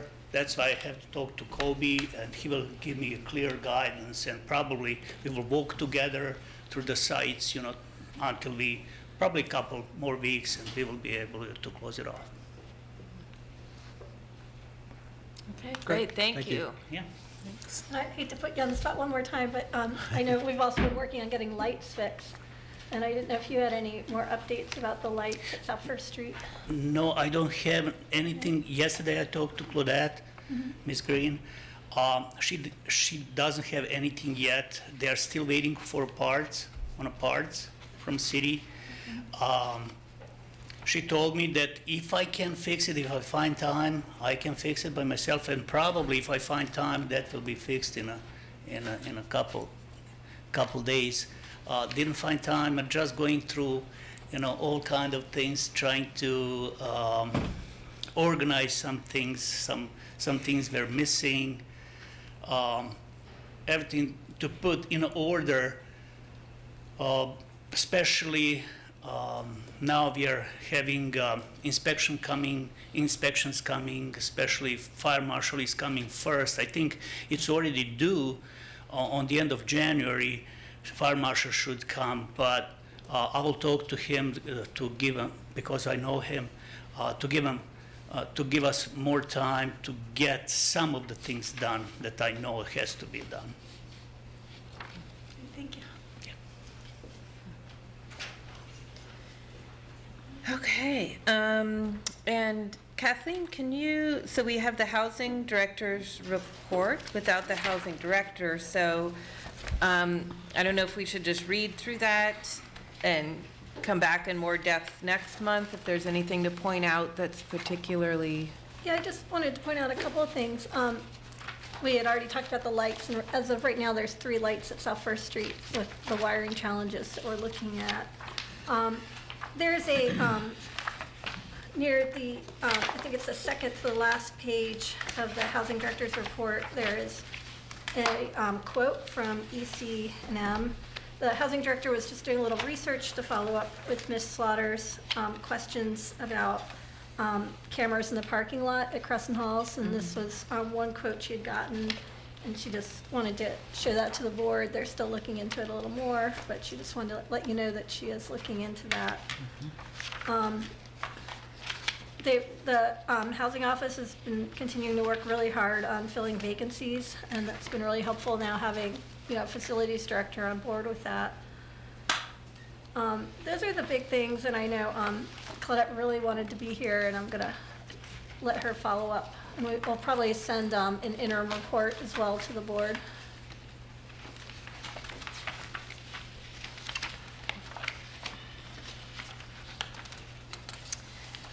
And should we move ahead with the resolution that she prepared for us with the utilities allowances, or is that something we should wait for her?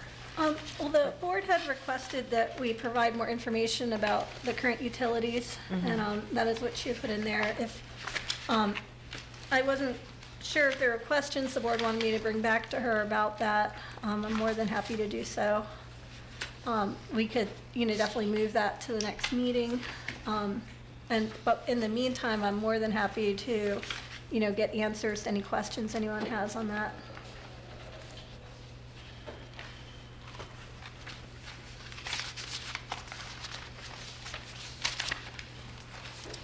So this came up last meeting about the utility allowances, and it looks like Ms. Green has added, I'm trying to look through here,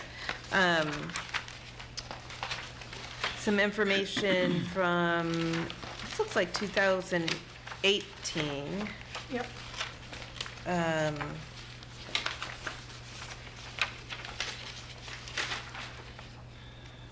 So do you all, and there's some, okay, so we're 2018, 2019. Do you all want time to look through those, or do you want to go ahead and give Ms. Green the authority to adopt revised utility allowances based on her, what she feels is needed? You want to wait and speak with her? Okay. Ms. Slaughter would prefer to wait and speak with Ms. Green. Okay. And if you have any questions in the meantime, please let me know.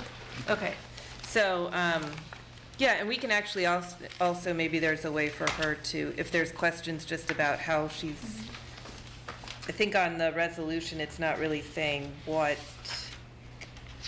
the specific allowances are, it's just that we need to revise them for next year, so maybe, I think that's the piece I wasn't quite understanding, is her saying, you know, this is what the allowances were, this is what they are, hope to be. So maybe she can give us some more information on that. And there was one other piece she was going to talk about, and I was going to ask Ms. Edwards to come up and talk about the census. She had attached this, to talk about the census team that's coming in. I'm going to pass this on.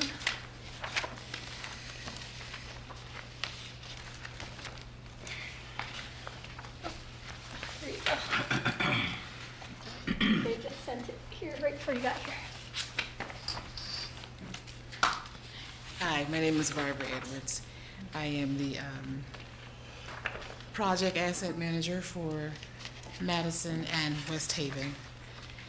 What we're looking for is an opportunity to get our residents more involved in census taking and finding a way that they can also have some extra income and building a real team for it. So the whole idea is to get this information out on the various sides and showing the residents what they can glean from and the opportunities that they could have to be involved in this particular area. And that's basically all we're really working with right now. She's been in contact with several people on what their involvement would be. So we're going to have a meeting with the residents on Thursday the 30th and give them an opportunity to decide if they want to become a part of census taking and getting more information on the census. Okay, great. Thank you. So these will be Yeah. going out to, you got those? Okay, to the sides. We can just leave them up here. Thank you.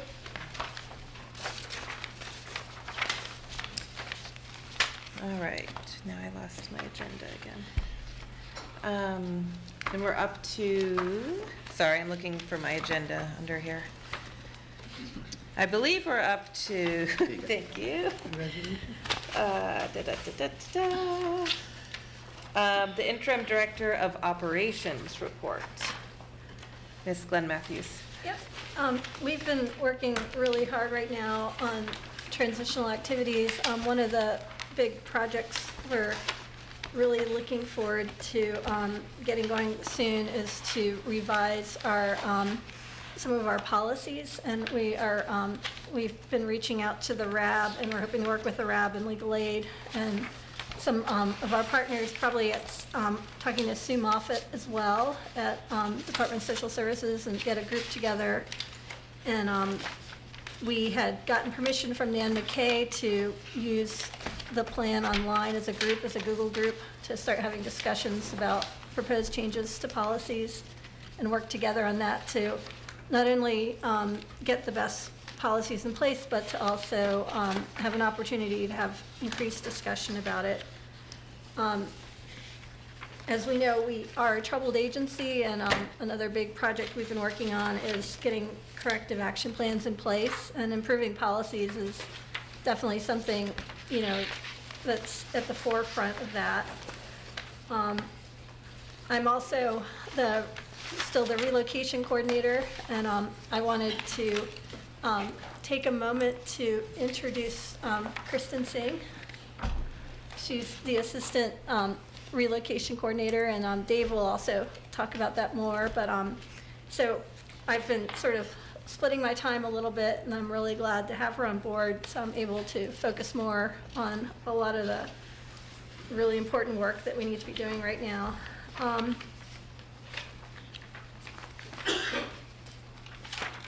I think it's been really important that we've been able to have the conversation about getting a new finance director on board. I think that's a piece of our team that would be really helpful.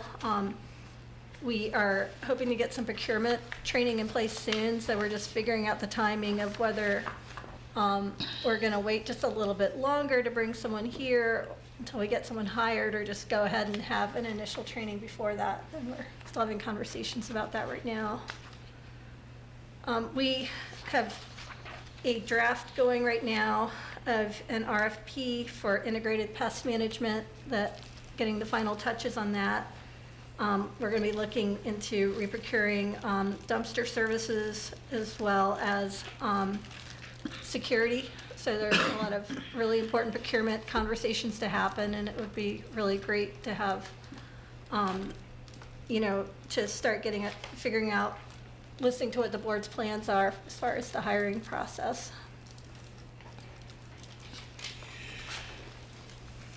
I also just attached a summary for the financial statements. This is covering the period ending December 31st. There's some important things to notice. We're over budget with legal expenses, and this is something we really want to talk about when we have conversations on the 13th and we're looking at our annual budget. We're going to be also talking about our capital fund, but we just want to really think about these items that might need to be readjusted. Pest control is another one.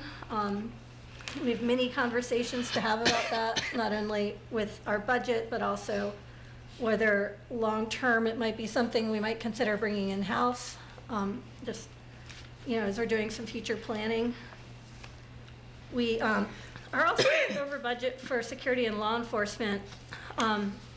This is due, you know, to the Housing Authority responding to residents' requests for additional security, particularly at Crescent Halls, West Haven, South First Street, and 6th Street. For over a year, the Housing Authority's been paying approximately double the budget for security. And I think this is also part of a larger discussion we'd like to have, just to think about this. Is it something we need to build into the budget better, or are there other solutions we need to pursue? And we had the beginning of some really good discussions with the Resident Advisory Board, and I'm really hoping to get some more conversations going around that, and would love some board feedback.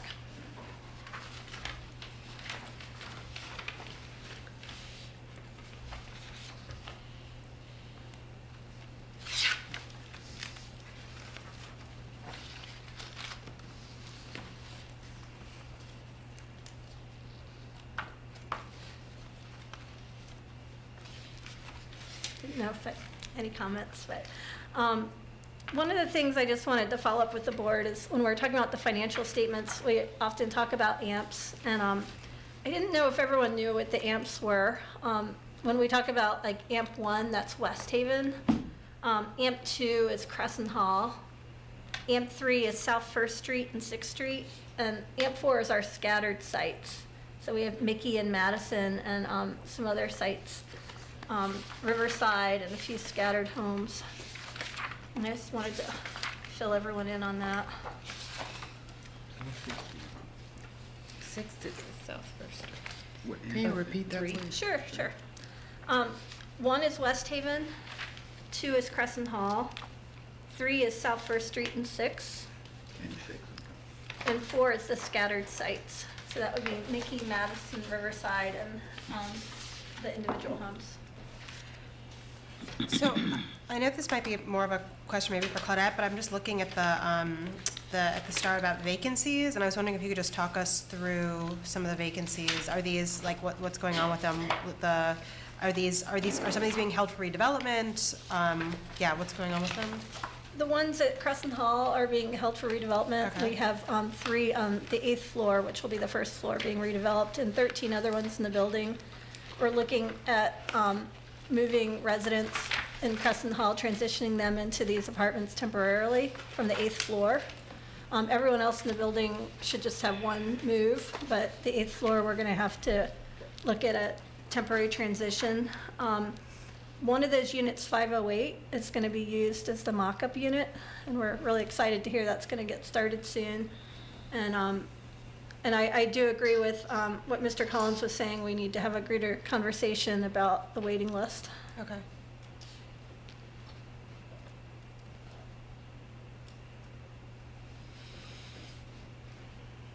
So, Mickey Drive and Riverside have 4 empty sites. Are those,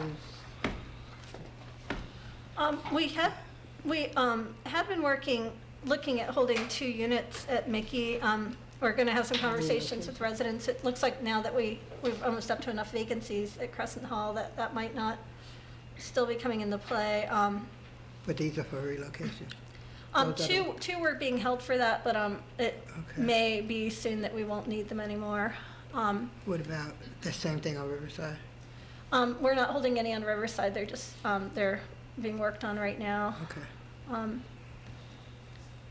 I think at the next meeting, Mrs. Green has been working with Mr. Popovich on a really detailed vacancy report for everyone, and I think she had been hoping to bring it tonight, but I'm gonna try to send that out to you this week. She's got a few colors with it, and it's a really great form, and I'd rather her, include some discussion for you on that. She had broken out what units were offline, how long they've been offline, and I'm gonna get that out to everyone on the next week. So, it says 36 vacant unit, leaving CRHA with 23 active vacant units. Is that 23 of the 36, or how is this breakdown being given? Let's see, I'm not completely sure. I'm gonna have to follow up with Miss Green because she put this together, and I did not get a chance to talk to her before she had to unexpectedly go today. All right, thank you. And could you also get clarification? It says of these 23, one of 23 is currently pending lease up, so it's actually 22. Yes. So could you get some clarity on that? Yeah, I'm gonna get a whole spreadsheet out to everyone. She had planned to bring it tonight and hand it out.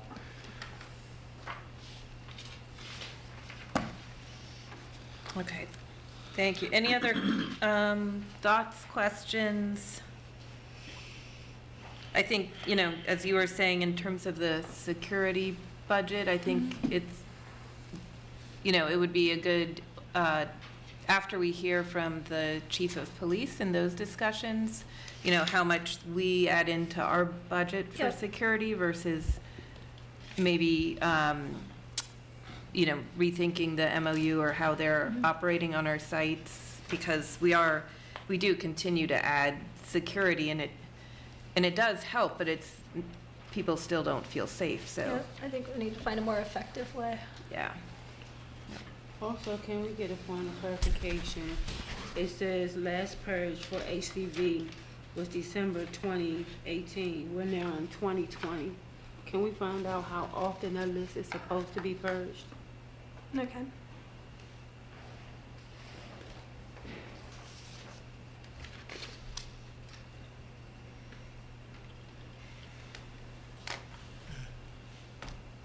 Okay, great. And Ms. Fetra will be here for the February 13th work session to talk about capital funds and budgeting for the next year. Ms. Fetra will be here as she has been our financial consultant the past couple of years, so she can help us think about some of these. I think pest control is another one that's usually been over budget every year. So how we better strategize for that. When we talk about pest control, is bed bugs included in that, or It is that is. separate? Yeah, bed bugs is included, bed bugs, roaches. So do we know regular pest control versus bed bug? What's the driving cost? Can we make a distinction what the drive up is?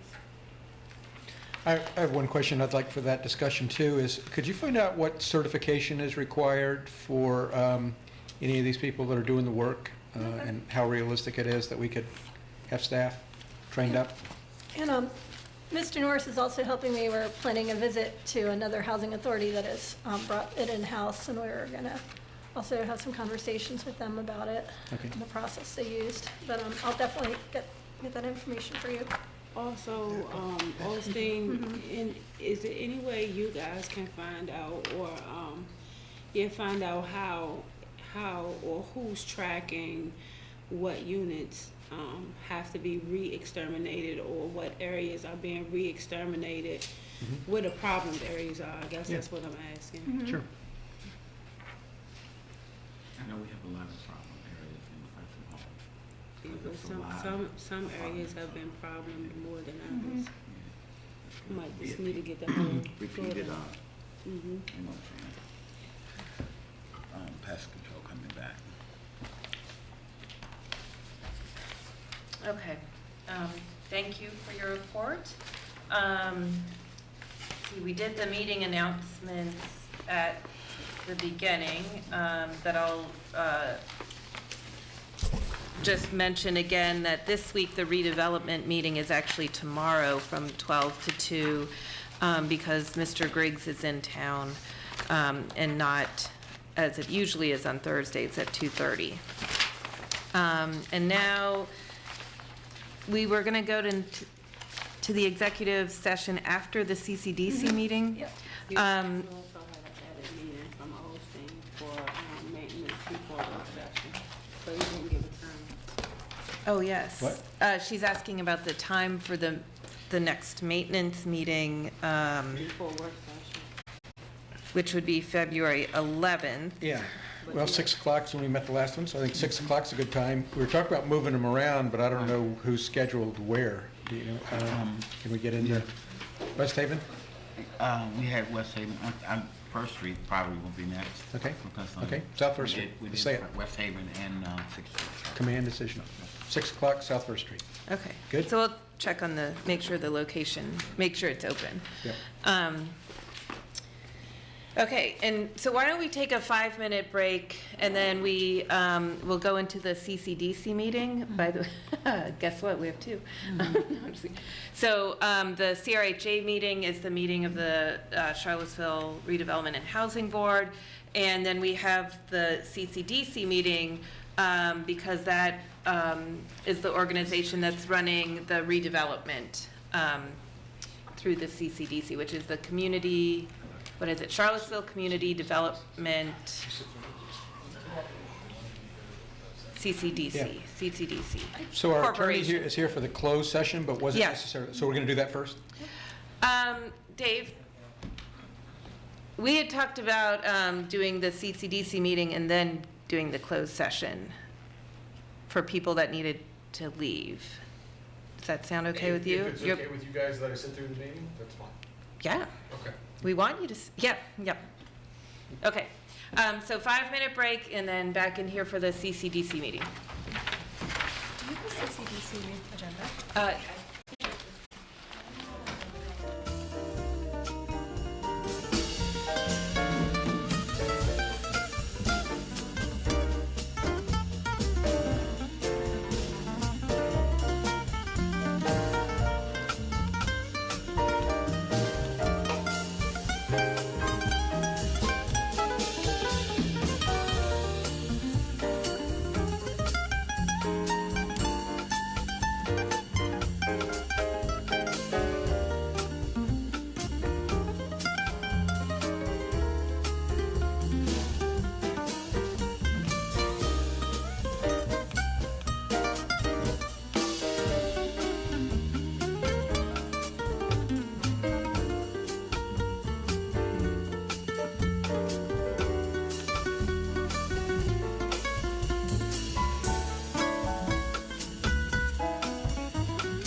you know, and I used to sit here and I used to go home and I used to be scratching my legs and things so bad. It was like, but then I Yeah, I'm not started gonna say having anything right now. and my throat.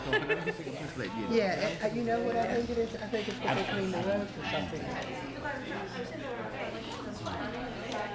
Yeah. Yeah, I think it's what they clean the roads or something with, yeah, I always have to, that's why I always have to have water.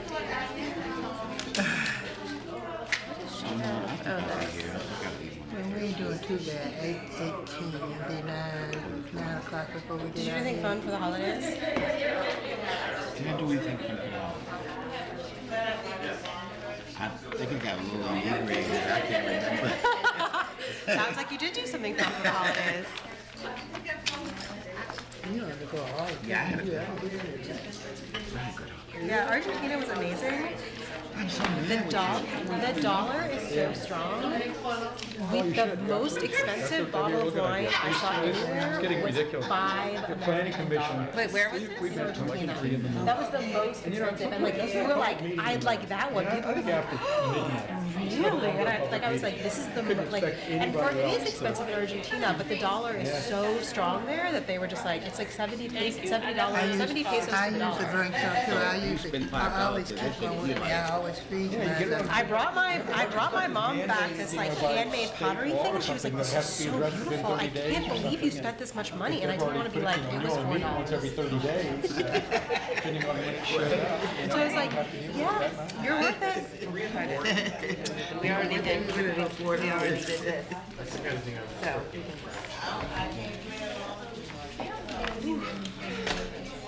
All right. I'm killing this water. I'm trying to get back on my water.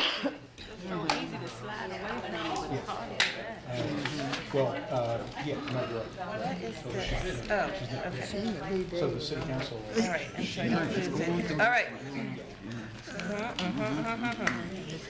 All right. We're ready to begin again. Yes. Starting all over. Oh, you know what? We did not. Thank you. We did not close out the previous meeting. Does anyone, yes, what? We are, it's too late to? We took a break? If we're going to have an executive session. Oh. I mean, You can't. If you close the public meeting, you cannot have a closed session. okay. But you can adjourn it? You can adjourn it until after the Okay. meeting and then Okay. So do we need a motion to adjourn this CRHA meeting for half an hour, however long the CCDC portion of our meeting will last? I move to adjourn the CRHA regular monthly board meeting until the close of the CCDC meeting, at which point we can do our executive session. Second. All those in favor? Aye. Those opposed? Okay, so now we will open the Charlottesville Community Development Corporation meeting. Roll call of commissioners, please. Chair Redker, Yes, here, present. Vice Chair Oliver, Here. Treasurer Talbert, Here. Mayor Walker, Present. Commissioner Olstein, Here. Commissioner Slaughter, Yeah. Commissioner Goldblatt. Here. We have a quorum. Thank you. A quick moment of silence.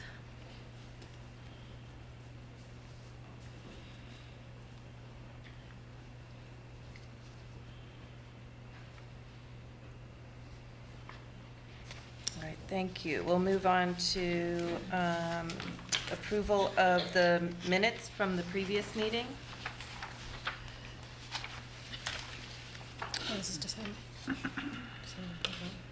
Yeah, I would like to read these minutes more thoroughly than I can tonight, so I would Yeah. like to postpone that until the next meeting. I agree.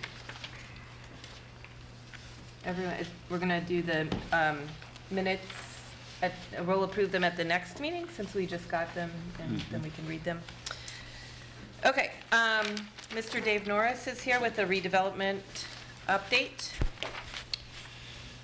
Good evening, board members. And I just wanted to maybe reiterate one more time why we have two separate meetings and two separate boards, even though it's all the same people. But for anybody who might be watching at home or watching in the audience, the Charlottesville Community Development Corporation is a nonprofit subsidiary, or they call it an intermediary, of the Charlottesville Redevelopment Housing Authority, basically playing the lead role in the redevelopment process.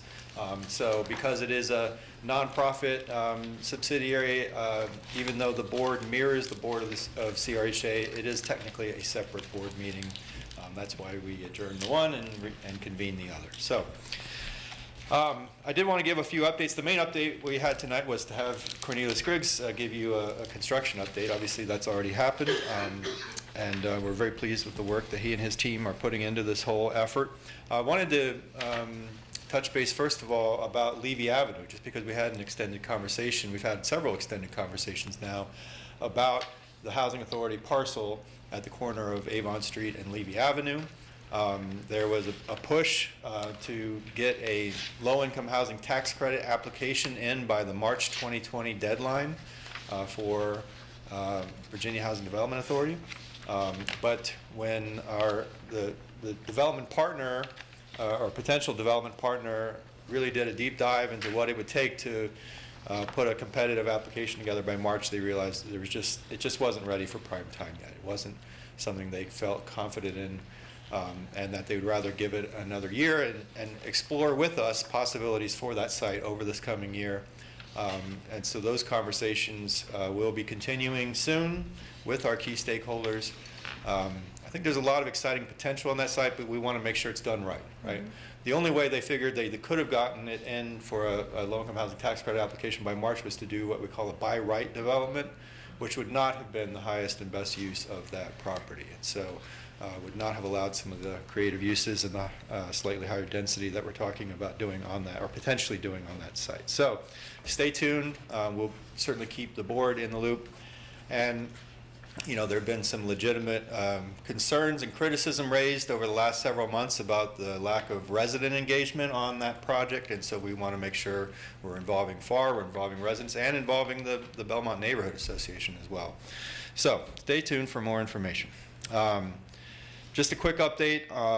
In addition to some of the other sort of hoops that Mr. Griggs mentioned that having to jump through to get redevelopment moving this spring, one of them is what's called a demolition disposition review process with the U.S. Department of Housing and Urban Development, and a parallel mixed finance development review process.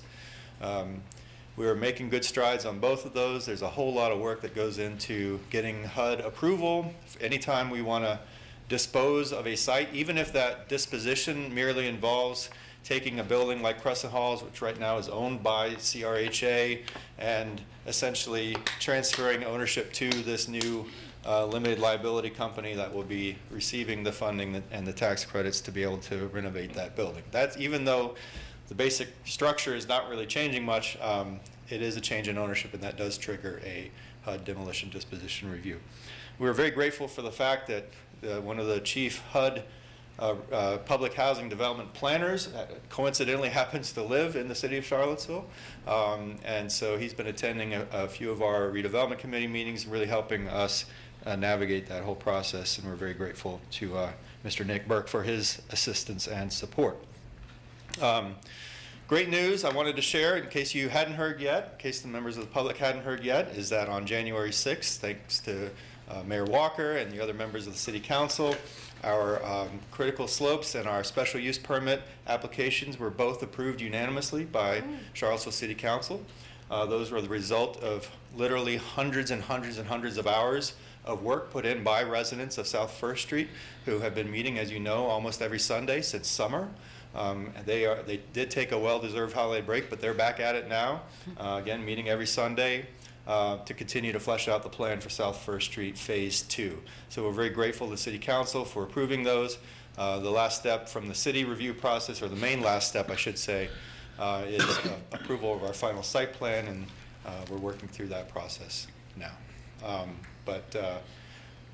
We're just pleased at how well that's been received, both at the Planning Commission, at City Council, and elsewhere. I wanted to address an issue Mr. Osteen brought up about potentially having to relocate our maintenance operation in the very near future. I wanted to give you a quick update. There's nothing definite yet, but thanks to Ms. Kelly here, we had a meeting just a few days ago with some NDS staff people to see if it might be possible to avoid having to tear down our maintenance shed once construction starts on South First Street this spring. And I think we're going to be able to come up with a plan. Again, nothing's definite yet, but I think we've got a plan in place that's going to allow us to avoid having to knock down the maintenance shed. So we'll have a little bit more time. Eventually, we are going to have to knock it down. That would potentially be one move. Right. Yes, Potentially, yeah. Yeah, that'd be Potentially. But we could have a year or two longer than we thought. Yeah. So that's good news. And so thank you, Ms. Kelly, for arranging that meeting.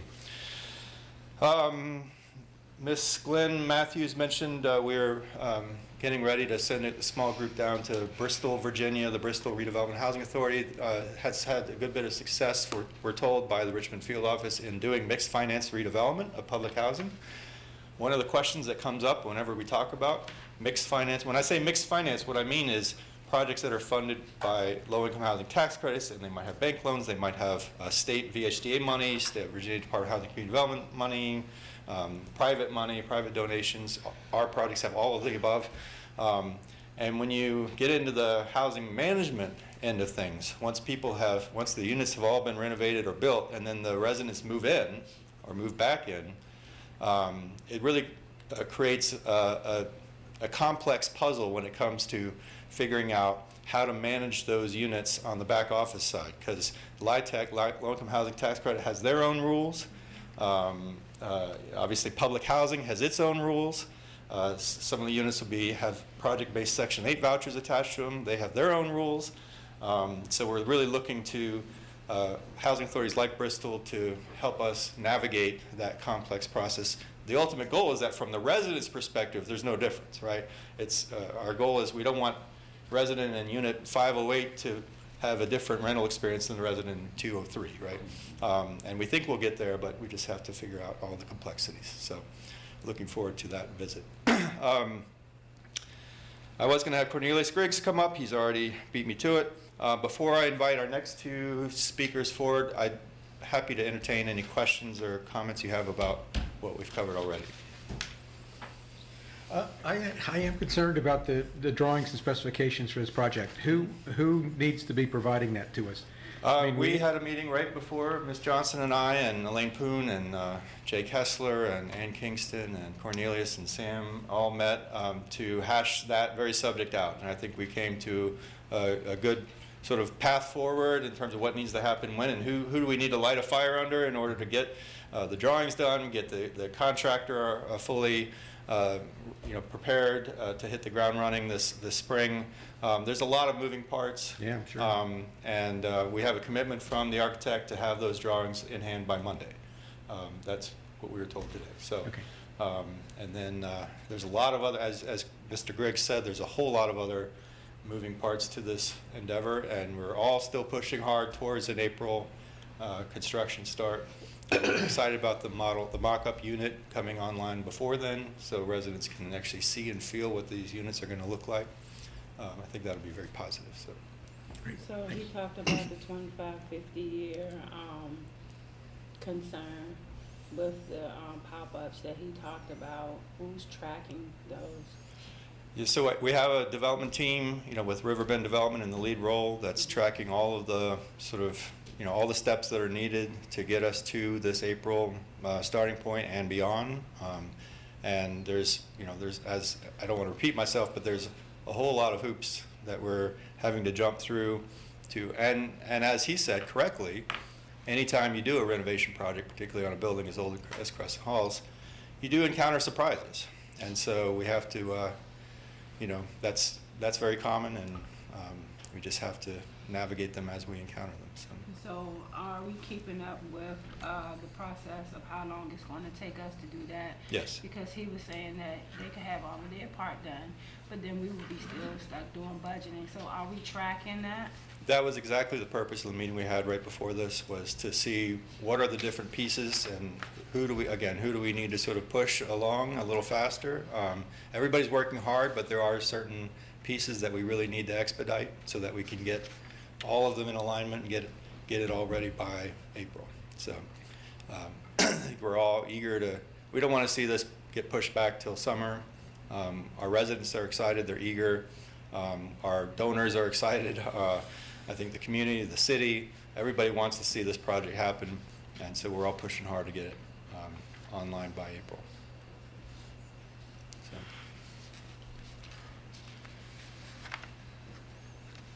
Any other questions or comments? All right, so I wanted to, excuse me, bring forward somebody who probably needs no introduction to you all. But we are very pleased to have hired a part-time Section 3 navigator, Section 3 coordinator, who's going to be already started doing a whole lot of outreach and awareness and engagement and program development work around our Section 3 program, which again is a program that'll prioritize public housing residents and other low-income residents for job creation, job training, business contracting opportunities that are made available through redevelopment. And after interviewing several candidates, the one that was selected is Ms. Joy Johnson. And so we're very excited to have Ms. Johnson on our team, and she's going to just give a few updates about what she's been doing with Section 3.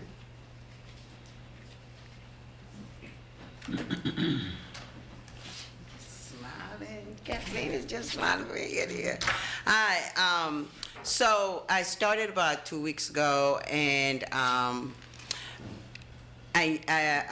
been talking about Section 3 for so long, and now getting the opportunity to do it, I went in, with all these ideas and was ready to go. But then once I start reading the regulations, a lot of what we're doing with the policies, such as Earned Income Disregard and FSS program and all of that stuff, have to intertwine.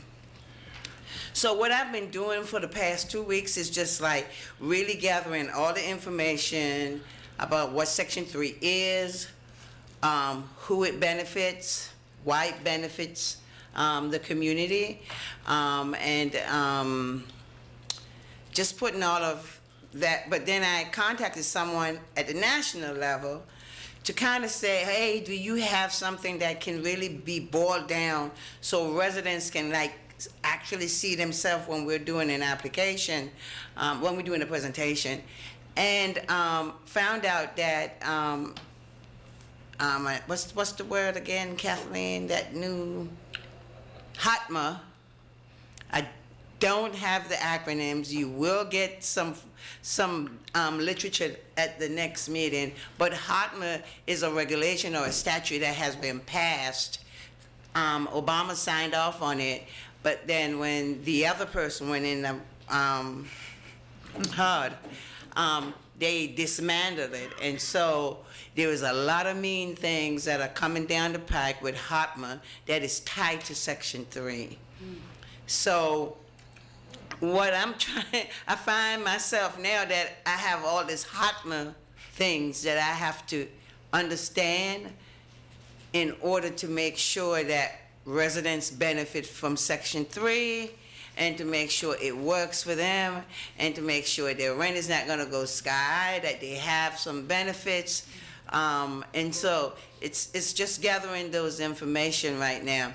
What we will be doing, Dave, Mr. Norris and I and FAR, is that we're gonna get a presentation together, and the presentation is gonna be for real boiled down and simple, where anybody can actually advocate on behalf of that and do the presentation, so that everybody's on the same page. Nobody's saying something different, but we're basically just letting people know why Section 3 is important, and what Section 3 is and what triggers it. The other thing that I'm really learning is that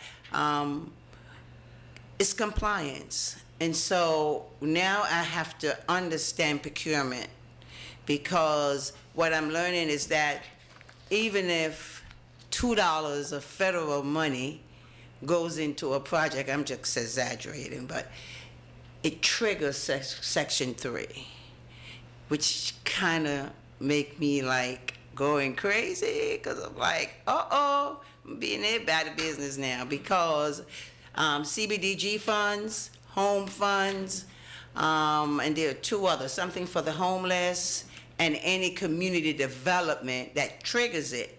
The other piece of the thing that I'm learning is that a lot of people say, oh, it's not state money.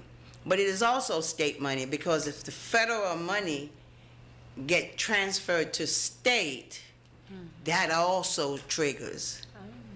So it's just a whole lot of piece. It's like a spider web of how it is supposed to come back down to the community. So I'm going to have to form a Section 3 committee, and I'm really thinking about who should be on that, because I really want people who can help to navigate it.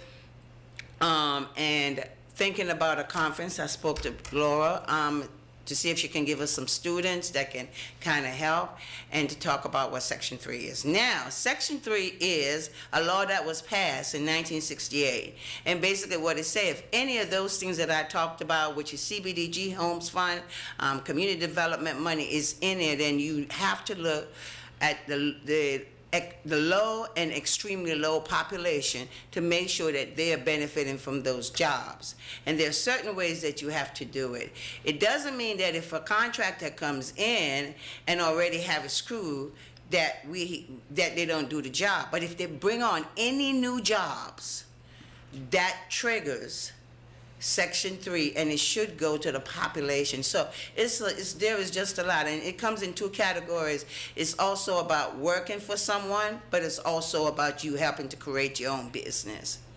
So there is a lot. I just started. Kathleen teased me about how I have everything spread out on their table back there, but it's just trying to make sure I keep it, because HOTMA is something that is, I think everybody, because it's going to change how they calculate income. They're talking about, if you're over income, evict you or let you pay the fair market rate. But then I realized, our folks going to be in trouble, right? Because if they are over income, and they now have to choose fair market rate to pay for we already know what and how much fair market rate is. Mm-hmm. So it's just a lot. I think we have to be creative about how we kind of do things. I've been passing out the assessment. We have to do an assessment. Dave and I and Cornelius is going to be meeting with Holly Lee tomorrow, because there's a construction class that is going to start at PVCC. And so what I'm trying to do is get bodies to do the assessment so that we know where people are. We also met with two people in the community who runs a program, and Rich Scholar is one of them. He has the network to work, but he has a lot of resources connected to that.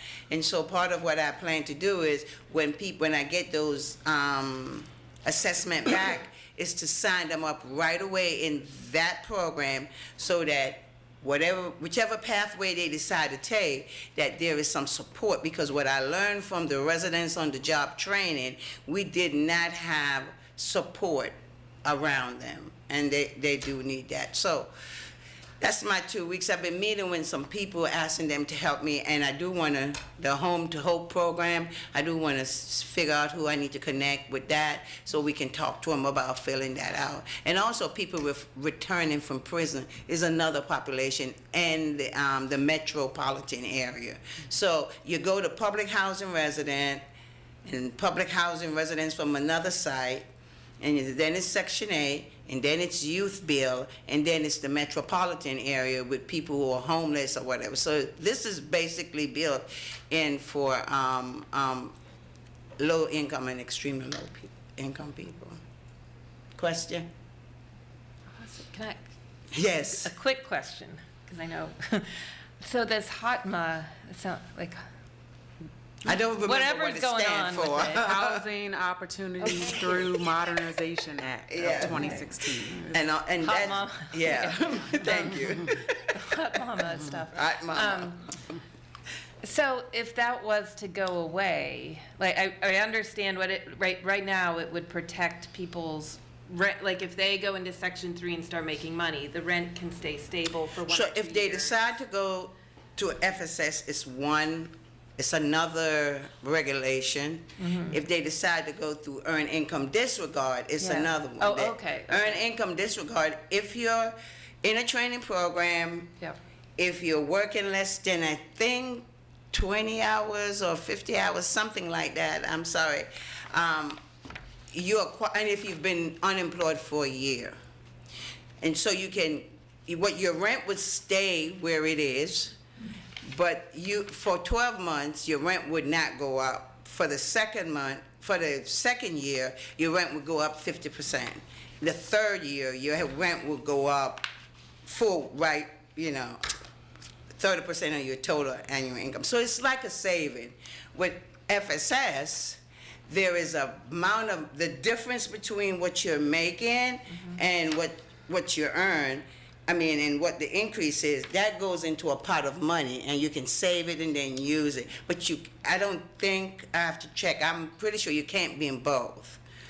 So, But it's the problem that one or both of those might get yes. dissolved. Something is going to go wrong. The statute have already been passed. It's the regulation that's out there that doesn't have comments. And so right now, that is still good. People can still get in. If we can get people in a program and get them signed up and get them in, they are under the earned income disregard and they can stay there. However, I did read that there are some housing authority who choose to still do earned income disregard, but I have not read the whole thing yet. So locally, we could potentially You could protect potentially do this. it. I just got to figure out how you will fund it, and that kind of stuff. Okay. So I have a question. Yes, ma'am. When I first came on the board, the EID and FSS program was two separate entities in Charlottesville Redevelopment Housing Authority. Am I to assume that now that we have a Section 3 coordinator, they'll be merged and those two departments will? They won't be able to merge because they're two separate programs and how No, when I say merge, they're gonna come under the. Well, yes, we're working, I've been talking to Kathleen about how we know that we're gonna work with legal aid to try to see what is it and the national people we can do to have comments about why the earned income disregard is important to people. But with the FSS program, I have to work with the staff to figure out how we revive that. Yeah. Okay. So that was my question. Yeah.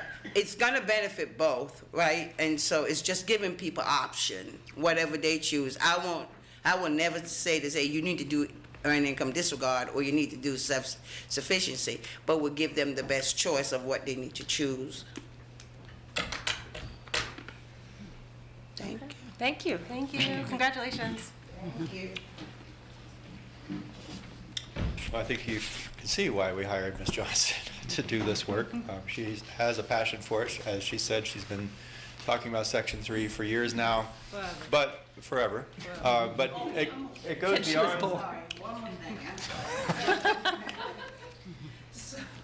I got a call this morning from Renee Willis, who have heard about what the resident of Section 3, what the resident in South First Street has been doing, and would like to, she wanted to talk with Dave and I to see how we get them to do a presentation at the conference, because this is mixed financing and we didn't do RAD. And so she would like to have us do a presentation about how we put this deal together. And so I don't know, it's in March. Is that the March conference? Yeah, yeah. And so she called this morning to say that everybody wants to hear more and to see more. And so I guess we will be talking to the residents on Sunday about that. I don't want to really, well, they're going to be planning, so get you all the help planet. Okay, don't you stop. So I mean, I'm excited about it because when she called me, she was like, so who are the residents? And I'm like, I can't tell you. But then once she start drilling down, because you don't just call me up and ask for people's name because I'm not going to give it to you. But then when she started talking about what they would like to do, I told her that Dave and I would talk to her and I would let him decide how we move forward on it. Cool. Excuse me. What I was about to say is, obviously has a passion for it. She's been talking about it for years. But I also want to mention and note the fact that last year she took it upon herself to undertake a training to where she ended up becoming a certified Section 3 coordinator. That was many months before this job opened up. So she clearly is prepared for the task. We're also very pleased on the same day that Ms. Johnson started and Mr. Popovich started, we had our new assistant relocation coordinator start, and as Ms. Glenn Matthews mentioned, Kristen Davis Singh has now joined us. She's been on the job for all of 2 weeks as well. Ms. Glenn Matthews put together some relocation updates in your packet from work that she has been doing, but we wanted to give Ms. Singh a chance to introduce herself, talk a little bit about what she's doing. She is somebody has done a lot of good work, not only in public housing. She helped organize West Haven Community Day for the last couple of years. You may have seen her out there. Also has an MSW and a lot of work experience in social work, and we're pleased to have her on board. I was a little nervous, so I got my water here. Like Smiley said, I also really consider it a privilege to be here and am thankful for the opportunity to join you in this work. Can you all hear me okay? Week 3 began today. I've spent most of my time really just getting to know our residents at Crescent Halls, learning a lot through osmosis, attending meetings, looking through the tremendous amount of work that Kathleen produced in a relatively short period of time, all of the forms and files. So this afternoon, I was lucky enough to wrap up my first round of door knocking, just formally introducing myself to all of our residents by letter. And of the 89 occupied units, it seems like I've met about 60 folks from about 60 residents, so that feels really good. What else? As far as the relocation updates that Kathleen prepared here, the attachment 3, what I'll speak to is number 4, vacant units. I was able to meet with Ms. Mason this afternoon, and it was very exciting because we have 2 new vacancies, which means that so we have 12 movers who need to come from the 8th floor down.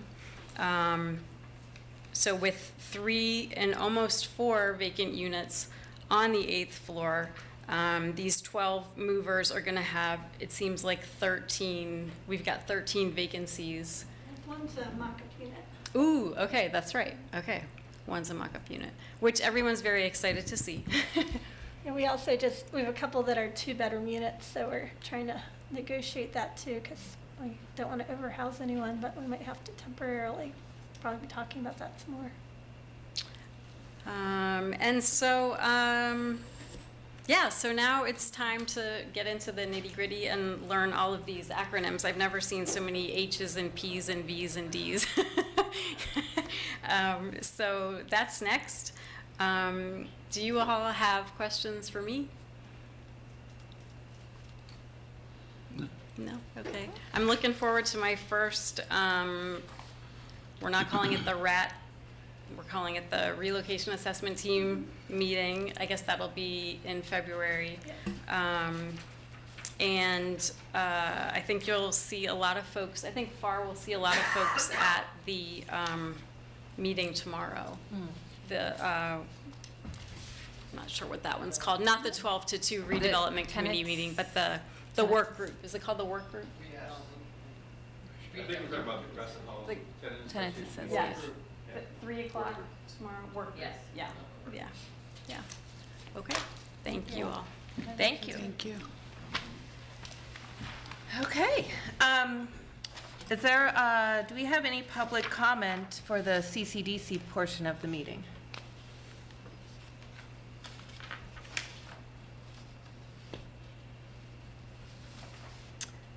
Okay.